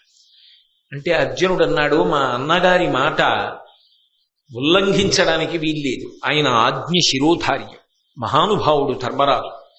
ఒరే వెళ్ళి దుర్యోధనాదుల్ని విడిపించి తీసుకురండి అన్నాడు. నువ్వు దుర్యోధనాదుల్ని తీసుకుని మా అన్నయ్య దగ్గరికి రా, మా అన్నగారు ఏం చెప్తే చేద్దాం. సరే, వెంటనే తీసుకుని ధర్మరాజు గారి దగ్గరికి వచ్చారు. ధర్మరాజు గారు చిత్రసేనుడికి నచ్చ చెప్పి పంపించేశాడు. దుర్యోధనుడికి కట్లు విప్పేయమని భీమసేనుడితో చెప్పి కట్లు విప్పించి మెత్తటి పులి చాలా గొప్పగా మాట్లాడతాడు. నాయన, ఇటువంటి సాహస కార్యక్రమాలు ఇప్పుడు చెయ్యకు సుమా. ఇటువంటి సాహస కార్యక్రమాలంటే ఎటువంటి సాహస కార్యక్రమాలు అర్థం కాదేంటి ఇంక దుర్యోధనుడికి. ఎలాగో అలా బ్రతికి ప్రాణాలతో బయటపడ్డాడు.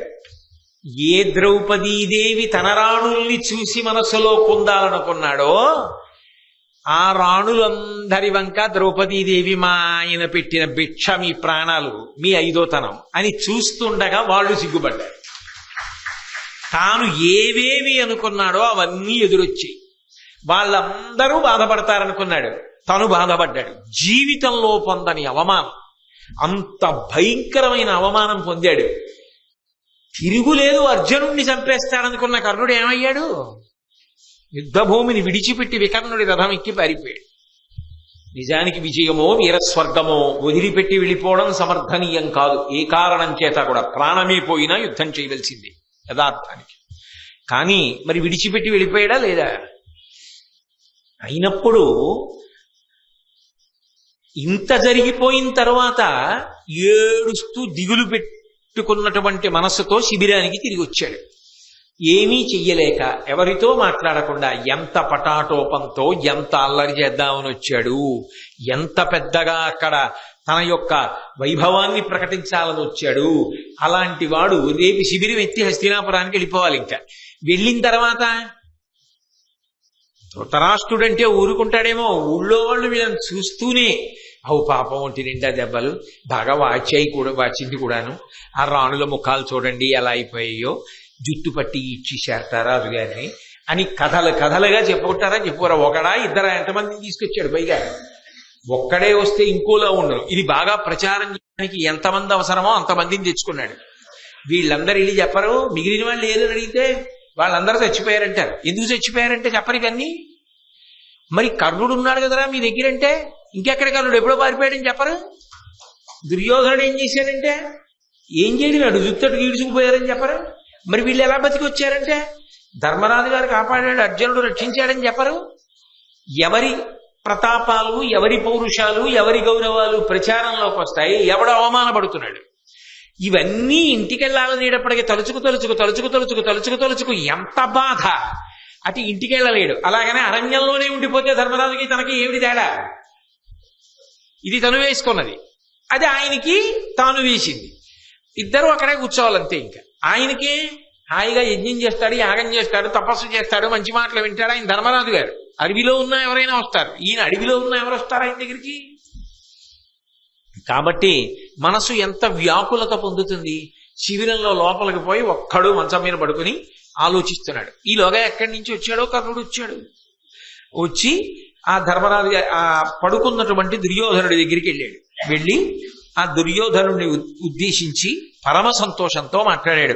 మనుజవరిణ్య చూడ అతిమానుషమమ్మెయి కయ్యమెందు కల్గునే పటు విక్రమాన్వితుల క్రోధ నిబద్ధుల కామరూపులం చెనయగవచ్చునే ఖచర సింహుల నీరికి అట్టి వారి నేపున దునుమాడి గెలిచితివి విభూతిలర్పగా నీవు తమ్ములు. అబ్బబ్బబ్బబ్బబ్బా, దుర్యోధన మహారాజా, వీరుడంటే నువ్వయ్యా, ఎంత గొప్పవాడివి నిజంగా. మనుజవరేణ్య చూడ అతిమానుషమెమ్మెయి కయ్యమందు కలుగునే. ఇంత అతిమానుషమైనటువంటి యుద్ధాన్ని అసలు ఎలా చేశావయ్యా? ఎంత గొప్ప యుద్ధం చేశావు, ఎలా గెలిచావయ్యా వాళ్ళందరినీ? క్రోధ నిబద్ధుల పటు విక్రమాన్వితుల కామరూపులం చెనయగవచ్చునే ఖచరసింహుల నీరికి. ఆ గంధర్వులు వాళ్ళేం సామాన్యులా? అయ్య బాబోయ్, ఏం విక్రమం వాళ్ళది, ఎంత కోపం వాళ్ళకి. పైగా కామరూపులు, రూపు మార్చేసుకుంటున్నారు, కనపడరు. అలాంటి వాళ్ళని తమ్ముళ్లతో కలిపి ఓడించేశావు. ఎంత గొప్పవాడివయా నువ్వు. అట్టి వారి నేపున దునుమాడి గెలిచితివి విభూతి అలర్పగా నీవు తమ్ముళ్ళు. దుర్యోధన, నువ్వు తమ్ముళ్ళు కలిసి ఎలా గెలిచారయ్యా? చాలా ఆశ్చర్యంగా ఉంది.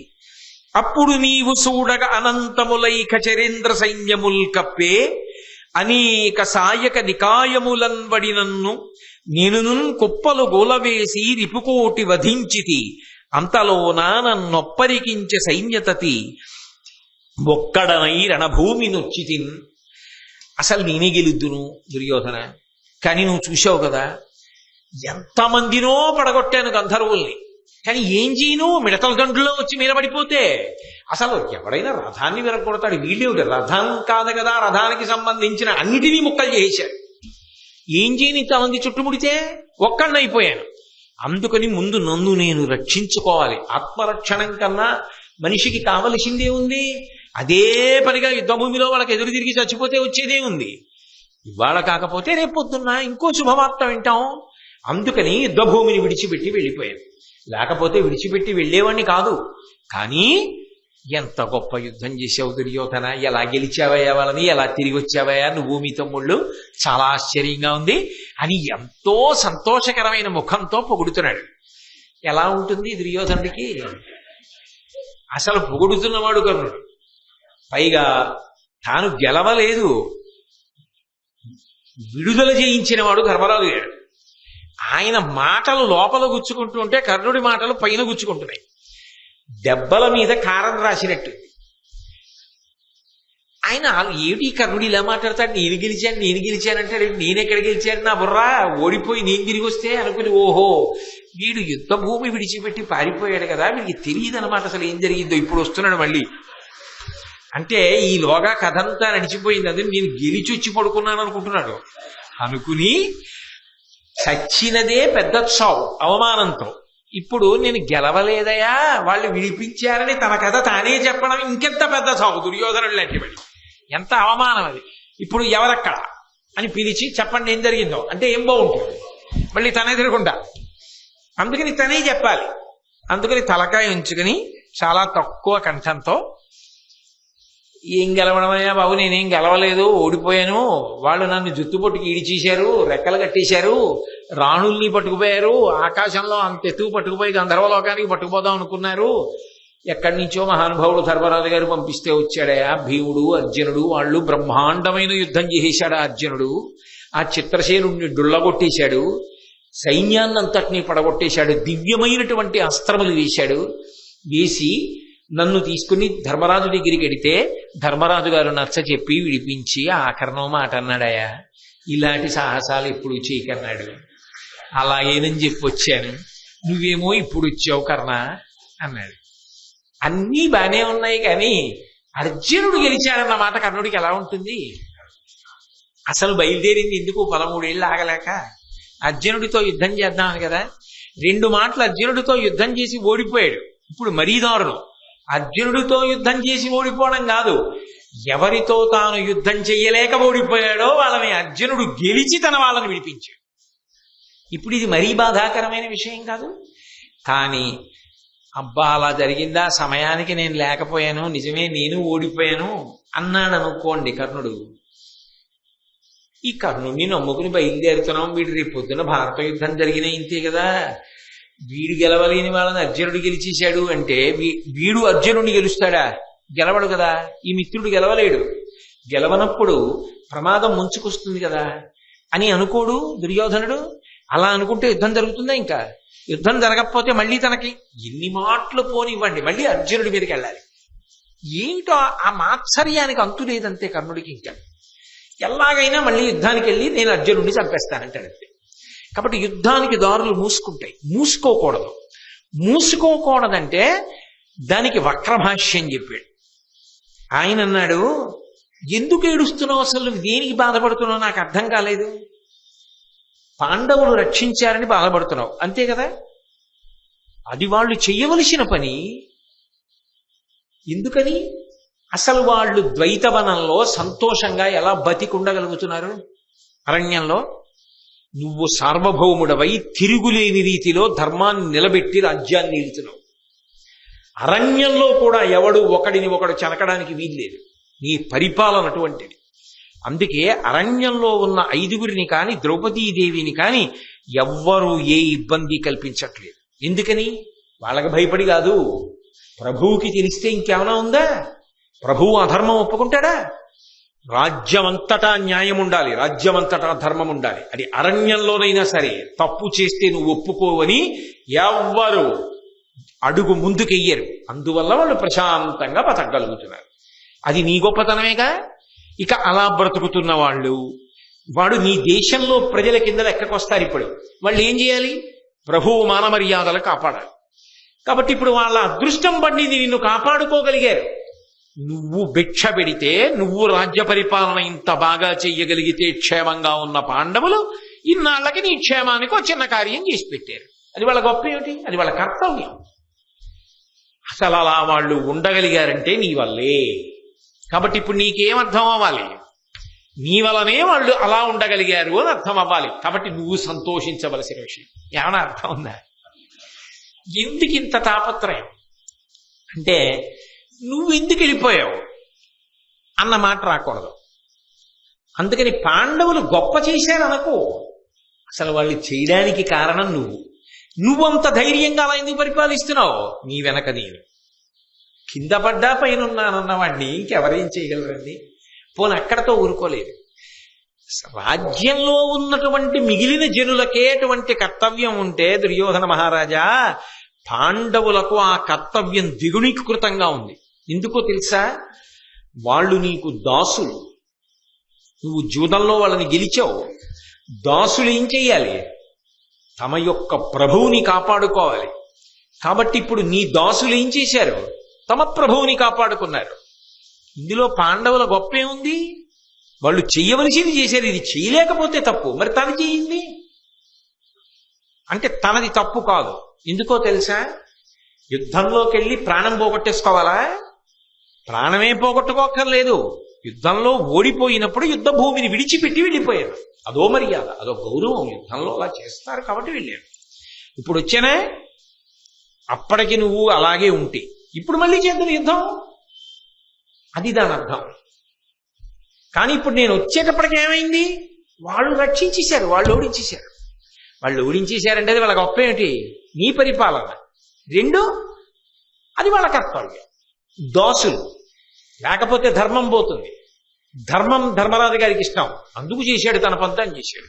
అంతేగాని వాళ్ళు ఏదో పెద్ద చేసేసారని, నీకేదో ఇబ్బంది వచ్చేసిందని, ఆ ఇబ్బంది నుంచి వాళ్ళేదో నిన్ను గట్టెక్కిచ్చేశారని అలా ఆలోచిస్తాయేంటి? అలా ఆలోచించడానికి అక్కడ పెద్ద విషయం ఏం లేదు. నువ్వు హాయిగా ఉండు అని ఆ దుర్యోధనుడితో అన్నాడు. ఒక అల్ప మనుజుక్రియ సోమకులోత్తమ, నీకు ఇట్లు మహనీయ సుఖ ప్రకృతియకు నిజ శరీరంబు అకట విడువ తలపనగునే అవిహిత బుద్ధిన్. ఎంత చెప్పినా దుర్యోధనుడు మాట అన్నాడు. అబ్బే, నువ్వు ఎన్ని చెప్పినా కర్ణా, నాకేమిటో అంత బాగా అతకట్లేదు. అలా వాళ్ళు దాసులు, వాళ్ళు నా ప్రజలు, నన్ను కాపాడాలి అలా అనిపించట్లా జరిగింది. ఆ చట్టంలో ఏమట్టల్లా. ధర్మరాజు ప్రాణభిక్ష పెట్టి నన్ను విడిచిపెట్టిన తర్వాత అక్కడే భూమికి పెద్ద వివరం గొయ్యి ఏర్పడి అందులోనే పడిపోతే బాగుండేది. ఇక నేను హస్తినాపురానికి రాను, నువ్వేమైనా చెప్పు, నేను ఇక్కడ ప్రాయోపవేశం చేసి ప్రాణం వదిలేస్తాను. ఇక ఈ శరీరంతో రాను. అడవికి వెళ్ళాడు పెద్ద ఘోషయాత్ర కింద, పాండవులు ప్రాణభిక్ష పెడితే తగుదనమ్మా అని తిరిగి వచ్చాడంటారు చూసిన వాళ్ళు. నే రాను అంటే కర్ణుడు అంటాడు, ఒక అల్పమనుజుక్రియ సోమకులోత్తమ, నీకు ఇట్లు మహనీయ సుఖ ప్రకృతియకు నిజ శరీరం ఒకట విడువ తలపనగునే. ఇక్కడ కూడా పాండవుల మీద శ్లేష. ఎవరు వదిలిపెట్టాలి? ఒక అల్పమనుజుక్రియ, సామాన్యుడు, అతి సామాన్యుడైనటువంటి మనిషి కష్టాలకి తప్ప జీవితంలో సుఖమన్నది ఒకటి ఉంటుందని కలలో కూడా అనుకోలేని వాడు ఇక కష్టాన్ని తట్టుకోలేక ప్రాణం వదిలేస్తానంటే ఏమో. నిజానికి అలా నచ్చా, ఎవరు అనకూడదు. కళ్యాణి బతకాదేయం లౌకికీ ప్రతిభాతిమా ఏది జీవంతిమానందో నరం వర్ష శతాదపి అంటుంది సీతమ్మ సుందరకాండలో. 100 ఏళ్లు కష్టాలు వచ్చినా కూడా ప్రాణం వదిలిపెట్టకూడదు. చిట్ట చివరైన శుభవార్త వింటాడు. ఆత్మహత్య అంగీకార యోగ్యం కాదు. కాబట్టి నువ్వెందుకు విడిచిపెడతావు ప్రాణాలు? ఏమనుకుంటున్నావు? నీ శరీరం అంటే అదేం మామూలు శరీరం అనుకుంటున్నావా? నీ శరీరం దేనికి పుట్టిందో తెలుసా?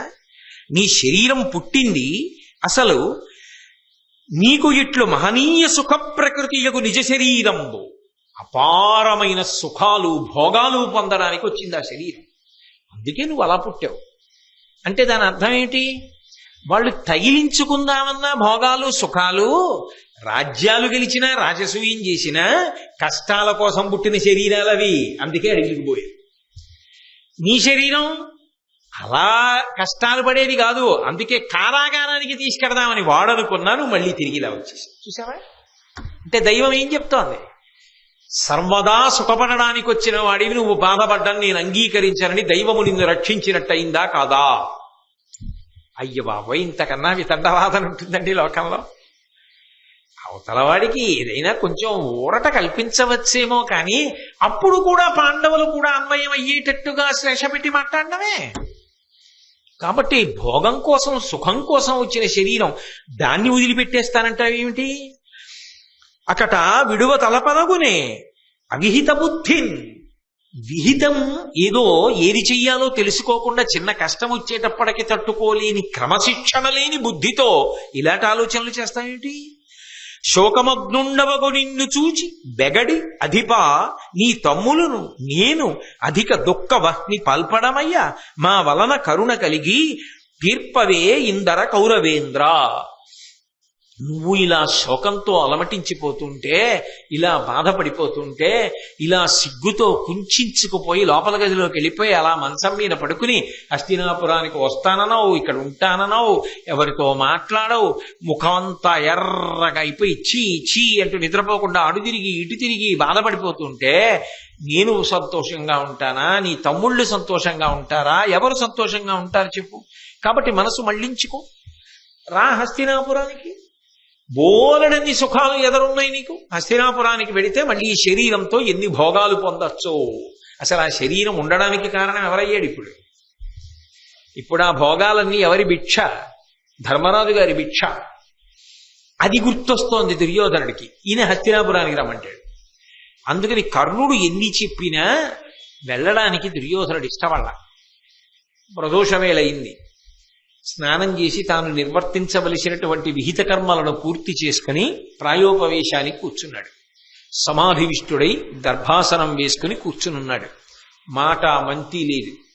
అలా కూర్చునుండగా ఇక చూశారు, ఈయన ధ్యానంలో ఉన్నాడు, మనం ఇప్పుడు ధ్యానభంగం చేయకూడదని అందరూ పక్కకెళ్ళి దుర్యోధనుడికి మళ్ళీ ఎలా ఉత్సాహం కల్పించాలి, ఎలా ఇంటికి తీసుకెళ్ళాలి, మళ్ళీ ఎలా కుట్రలు చెయ్యాలి, మళ్ళీ ఎలా పాండవుల్ని బాధ పెట్టాలి.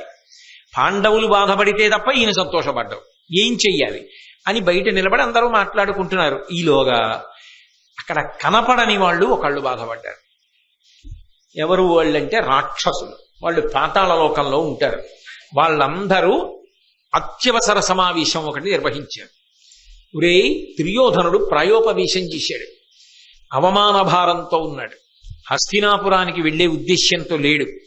కాబట్టి శరీరం వదిలిపెట్టేస్తాడో ఏమో. శరీరం వదిలిపెట్టేస్తే ప్రమాదం ఏర్పడుతుంది. ఇప్పుడు ఎలా దుర్యోధనుణ్ణి తీసుకొచ్చి మాట్లాడడం కుదరదు, మనం వెళ్ళి మాట్లాడడం కుదరదు. కాబట్టి ఒక ప్రయోగం చెయ్యాలి అని శుక్రాచార్యుల వారిని పిలిచారు. పిలిచి ఒక అభిచార హోమం చేయించారు. ఆ అభిచార హోమ కుండంలోంచి ఒక కృత్య ఆవిర్భవించింది. ఆ కృత్య ఏ శాసనం మీద నన్ను సృజించారని అడిగింది. నువ్వు ఎవ్వరికీ కనపడకుండా ద్వైతవనంలో శిబిరంలో సమాధి స్థితిలో కూర్చుని ఉన్నటువంటి దుర్యోధనుణ్ణి కౌగిలించుకొని ఎలా ఉన్నవాణ్ణి అలా ఎత్తుకొచ్చేసి పాతాళలోకంలో ప్రవేశపెట్టు. వెంటనే ఈ కృత్య వెళ్ళి దుర్యోధనుణ్ణి కౌగిలించుకొని కదిపి ఎవ్వరికంటా పడకుండా నిశ్శబ్దంగా పాతాళలోకానికి తీసుకెళ్ళిపోయాడు. ఆయన కళ్ళు తెరిచాడు. ద్వైతవనంలో లేడు, పాతాళాల్లో రాక్షసుల మధ్యలో ఉన్నాడు. ఆ రాక్షసులందరూ చుట్టూ కూర్చుని ఉన్నారు. పాండవులైతే భయం కానీ రాక్షసులైతే భయం ఏముంది? కాబట్టి ఆ రాక్షసులందరూ దుర్యోధనుణ్ణి ఉద్దేశించి మాట్లాడారు. మహానుభావాలు, ఇలా శరీరాన్ని విడిచిపెడతానని చెప్పి హఠం చెయ్యడం మంచి పద్ధతి కాదు. ఎందుకనంటే మాకొక ఉత్తముడైన నాయకుడు కావాలి. వాడు మమ్మల్ని, మా అంశలలో పుట్టిన వాళ్ళవి, చనిపోయిన వాళ్ళ అంశంలో వచ్చిన వాళ్ళవి, వీళ్ళందరినీ యుద్ధరంగంలో నడిపించగలిగినటువంటి గొప్ప రాక్షసుడు మనుష్య శరీరంతో రావాలని మేము గొప్ప తపస్సు చేశాం. ఒకప్పుడు పార్వతీ పరమేశ్వరుడు ప్రత్యక్షమై మా యొక్క కోరికని మన్నించాలనుకున్నారు. అప్పుడు అనుగ్రహించారు, మీకొక నాయకుణ్ణి పంపిస్తున్నాను అని. ఆ నాయకుడే నువ్వు. నువ్వు మా అందరికీ నాయకుడవు. పరమశివుడు నిన్ను సృజించినప్పుడు కూడా నీ శరీరాన్ని చాలా ఆశ్చర్యకరమైన రీతిలో సృజించాడు. నీ శరీరము యొక్క పూర్వభాగం అంతా కూడా అద్భుతమైనటువంటి వజ్రముతో తుల్యముగా ఉంటుంది. వజ్రము బదలగొట్టబడదు. అందుకే నీ శరీర పూర్వభాగం, అందుకే తెలిసో తెలియకో దైవం ఉన్నది కదూ. కర్ణుడు అనకూడని మాట అనేశాడు. జూదంలో ఓడిపోని వాణ్ణి ఆరోభర్తగా ఎంచుకో అన్నాడు. ఆ మాట అనడం ఏమిటి? నిష్కారణంగా దుర్యోధనుడు తొడలగొట్టాడు. పూర్వభాగమే వజ్ర తుల్యము, అధోభాగము వజ్రతుల్యము కాదు. ఈ మాట అడ్డుపెట్టే భీముడు ప్రతిజ్ఞ చేశాడు, తొడల మీద కొట్టి పడగొడతాను. లేనినాడు యథార్థమునకు భీముడు కూడా దుర్యోధనుడిని పడగొట్టడం సాధ్యం కాదు. నాభికి కింద కొట్టకూడదు కదా యుద్ధంలో. నాభికి కింద కొడితే పడడు, నాభికి పైన కొడితే అస్త్రములు కూడా పనిచేయవు. ఎందుకంటే అది పరమశివుడు వజ్రతుల్యంగా తయారు చేసిన శరీరం. ఎవరు తపస్సు చేసినా అనుగ్రహించాలి. అందుకని రాక్షసుల కొరకు సృజింపబడిన అపూర్వ శరీరం. పైకి అలా కనపడదు. ఎంత గొప్పగా ఉంటుందంటే పుష్ప సదృశంగా ఉండి భోగములకన్నిటికీ కూడా యోగ్యమైన శరీరంలా కనపడుతుంది. కానీ యుద్ధమే వస్తే గదాదండముల చేత కొట్టినా నీ శరీరం ఏమవదు. ఇది తెలుసు కాబట్టే కృష్ణ పరమాత్మ భీమదుర్యోధనుల మధ్య యుద్ధం జరుగుతున్నప్పుడు అర్జునుడితో ఒక మాట అన్నాడు, ఇతన్ని ధర్మయుద్ధంలో పడగొట్టడం సాధ్యం కాదు అర్జున అన్నాడు. ఎందుకని అంటే రాక్షసుల తపస్సు వలన అలా సృజింపబడ్డాడు. బలరాముడు తొందరపడితే అందుకే అన్నాడు, ఇది ప్రతిజ్ఞాపాలనము. భీముడు ప్రతిజ్ఞ చేశాడు తొడల మీద కొట్టవచ్చు గదాదండంతో. లేనినాడు దుర్యోధనుడు పరడసలు.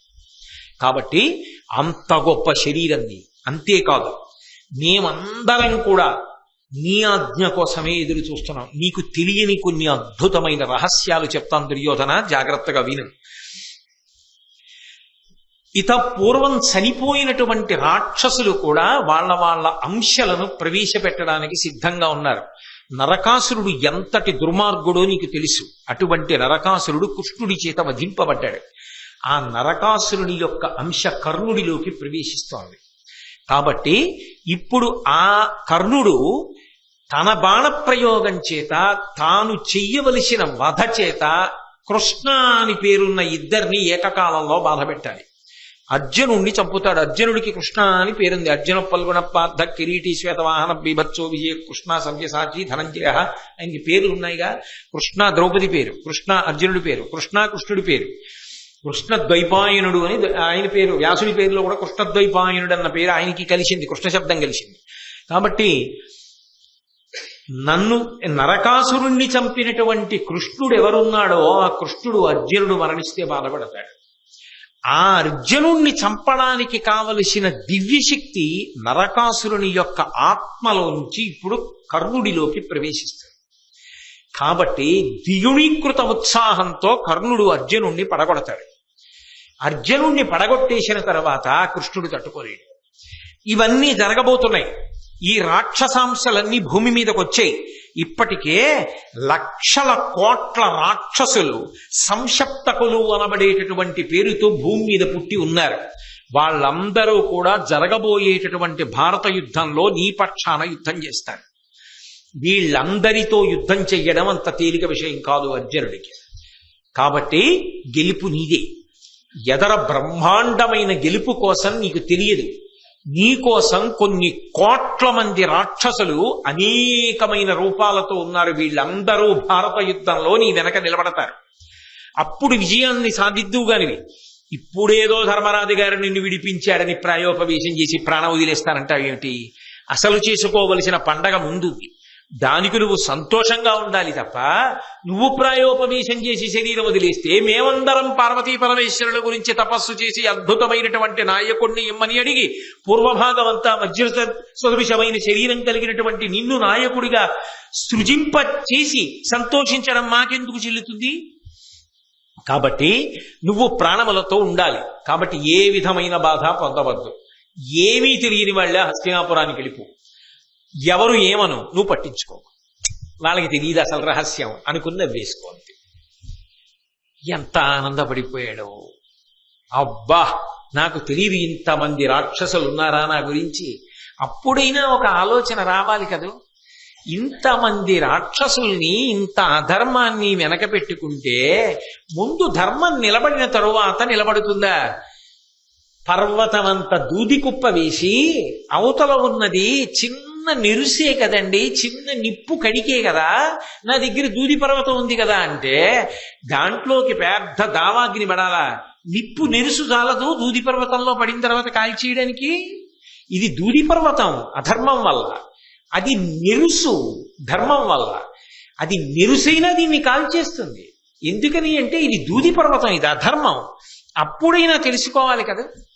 అంటే యథార్థమునకు ధర్మమునందు పరమ పూనిక కలిగిన వాడైతే ఆ మాట ఆలోచిస్తాడు.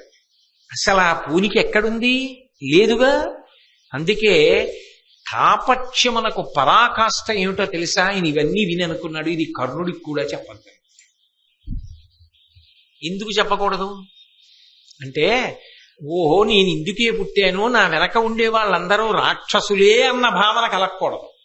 చాలా ఉత్తముడిలాగే నేను కనపడాలి, నేను చాలా మంచివాళ్ళలాగా ఉండాలి. అంతేగాని రాక్షస స్వభావం నా ఎందున్నది అన్న విషయం నా నోటితో నేను చెప్పకూడదు. అందుకే కర్ణుడికి కూడా చెప్పాల. ఎంత గొప్ప స్నేహాలో చూడండి. వెంటనే ఆ కృత్య దుర్యోధనుడు బ్రతకడానికి అంగీకరించగానే మళ్ళీ ఆయన్ని యథాస్థానంలోకి తీసుకొచ్చి కూర్చోబెట్టింది. ఏమీ ఎరగని వాళ్ళ మళ్ళీ ఆ దర్భల చాప్ మీద అలాగే ఉన్నాడు. కొంతసేపు అయిపోయిన తర్వాత కళ్ళు తెరిచారు. వీళ్ళు లోపలికి వచ్చారు. వాళ్ళు అనుకుంటున్నారు ఇలాగే ప్రాయోపవేశంలో ఉండిపోతాడో ఏమిటో, ఇలాగే ప్రాణాలు వదిలేస్తాడో ఏమిటో అని వాళ్ళు బెంగపెట్టుకుని మళ్ళీ కర్ణుడు వచ్చి దుర్యోధనుడి దగ్గరికి, చచ్చి విరోధుల్ని ఏం సాధిస్తావు? చచ్చిపోయావు అనుకో ప్రాయోపవేశంలో, విరోధులు ఏమంటారు? నవ్వుతారు. ఎందుకు నవ్వుతారు? అటు గెలవను లేకపోయాడు, ఇటు మేము గెలిచి విడిపిస్తే అవమానం తట్టుకోలేక చచ్చిపోయాడు. ఇంకెవడు తప్పిస్తాడు? వాడి చావు ఇంకొక రకంగా మేం తప్పించాం, కానీ వాడంతట వాడే చచ్చిపోతానంటే మేమెక్కడ తప్పించాం? కాబట్టి మేం తప్పించలేం. కానీ నువ్వు చచ్చిపోయావన్న విషయం మాత్రం శత్రువులు సంతోషించడానికి కారణం అవుతుందా అవదా?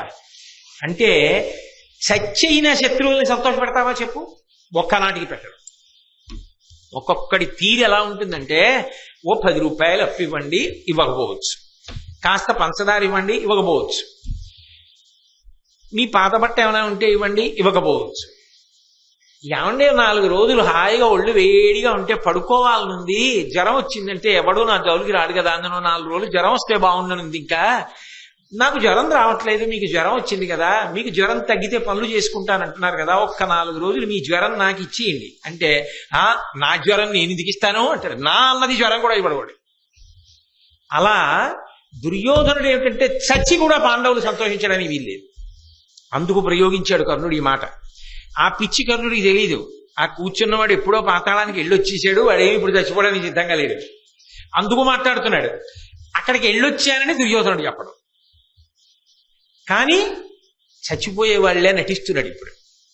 అయ్యి బాబోయ్, మనుష్యుల మధ్య ఎంతంత కాపట్యాలండి, వాళ్ళ మధ్య వాళ్ళకే అరమరికలు. అదే పాండవులైతే ఇష్టం లేదు నిజానికి యుద్ధం చెయ్యడం, దుర్యోధనుడిని విడిపించడం. కానీ ధర్మరాజు గారు ఆజ్ఞాపిస్తే చేసింది త్రికరణ శుద్ధిగా చేస్తారు. వాళ్ళలా చేయరు. కాబట్టి ప్రాణాలతో ఉండు, దుఃఖాన్ని విడిచిపెట్టు, నిర్వేదాన్ని విడిచిపెట్టు. దెబ్బ తిన్నావని నువ్వు అనుకుంటే మళ్ళీ దెబ్బ ఎలా కొట్టాలని ఆలోచించు. అంటే ఏం చేయాలి?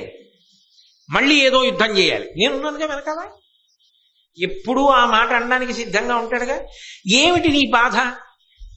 అర్జునుడు గంధర్వుల్ని ఓడించాడు, చిత్రసేనుణ్ణి ఓడించాడు, నిన్ను విడిపించాడు, అంతేనా నీ బాధ?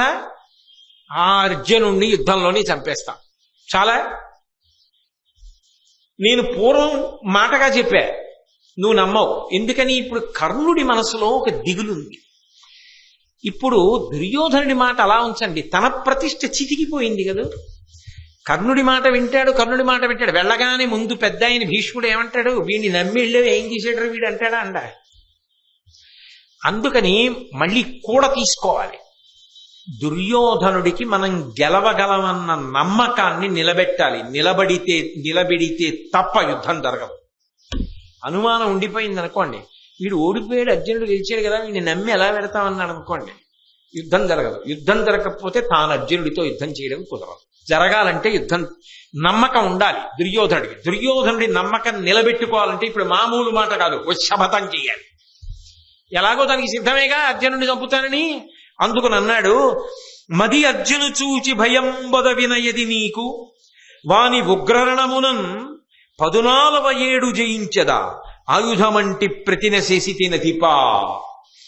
దుర్యోధన, నాకు బాగా అర్థమైంది, నీ చచ్చిపోతా అని నువ్వు ఎందుకు అంటున్నావో తెలుసా? నిజానికి నీకు అర్జునుడి గురించి మనసులో బెంగ పట్టుకుంది. అర్జునుడి గురించి బెంగ పట్టుకోలేదు, కర్ణుడు ఏమీ చెయ్యలేడేమో అని బెంగ పట్టుకుంది. అసలు నిజంగా పట్టుకుంటే కదా, అలా పట్టుకుందేమో అని కర్ణుడికి అనుమానం. అందుకని నేనేం చేయలేనని బెంగ పెట్టుకుంటున్నావా అంటలేదు. అర్జునుడు ఏమైనా చేసేస్తాడని బెంగ పెట్టుకుంటున్నావా అంటే, అర్జునుడి మీద పగ దుర్యోధనుడికి చల్లారకూడదు. అందుకే యుద్ధం వైపుకే నడవాలి దుర్యోధన దృష్టి. అందుకని చాకచక్యంగా అన్నాడు, మది అర్జును చూచి భయంబొద వినయది నీకు వాని ఉగ్రరణంబునన్. ఆ అర్జునుండి రాబోయేటటువంటి కాలంలో 14వ సంవత్సరంలో బ్రహ్మాండమైన యుద్ధం జరిగినప్పుడు నేను 14 జయించదా అర్జునుండి జయిస్తాను. ఆయుధమంటి ప్రతినశేసిత నదిపా, ఆయుధం మీద చెయ్యి పెట్టి ప్రతిజ్ఞ చేస్తున్నా, అర్జునుణ్ణి గెలిచి తీరుతా. దుర్యోధన మహారాజా, నువ్వు బెంగ పెట్టుకో, అర్జునుడి గురించి మనసులో బెంగ తీసేయి. నిజంగా ఉంది ఆయనకి ఇప్పుడు, ఆయనకేం లేదు. ఎందుకంటే పాతాళానికి తీసుకెళ్లి రాక్షసులు చెప్పారు కదా, వాళ్ళు చెప్పారు అసలు విషయం. నరకాసురుడి అంశ కూడా కర్ణుడిలో ప్రవేశిస్తోంది, బెంగపెట్టుకోకని చెప్పారు. కాబట్టి కర్ణుడి మీద విశ్వాసం దుర్యోధనుడికి ఉంది, పోయిందేమో అని బెంగపెట్టుకుంటున్నవాడు కర్ణుడు.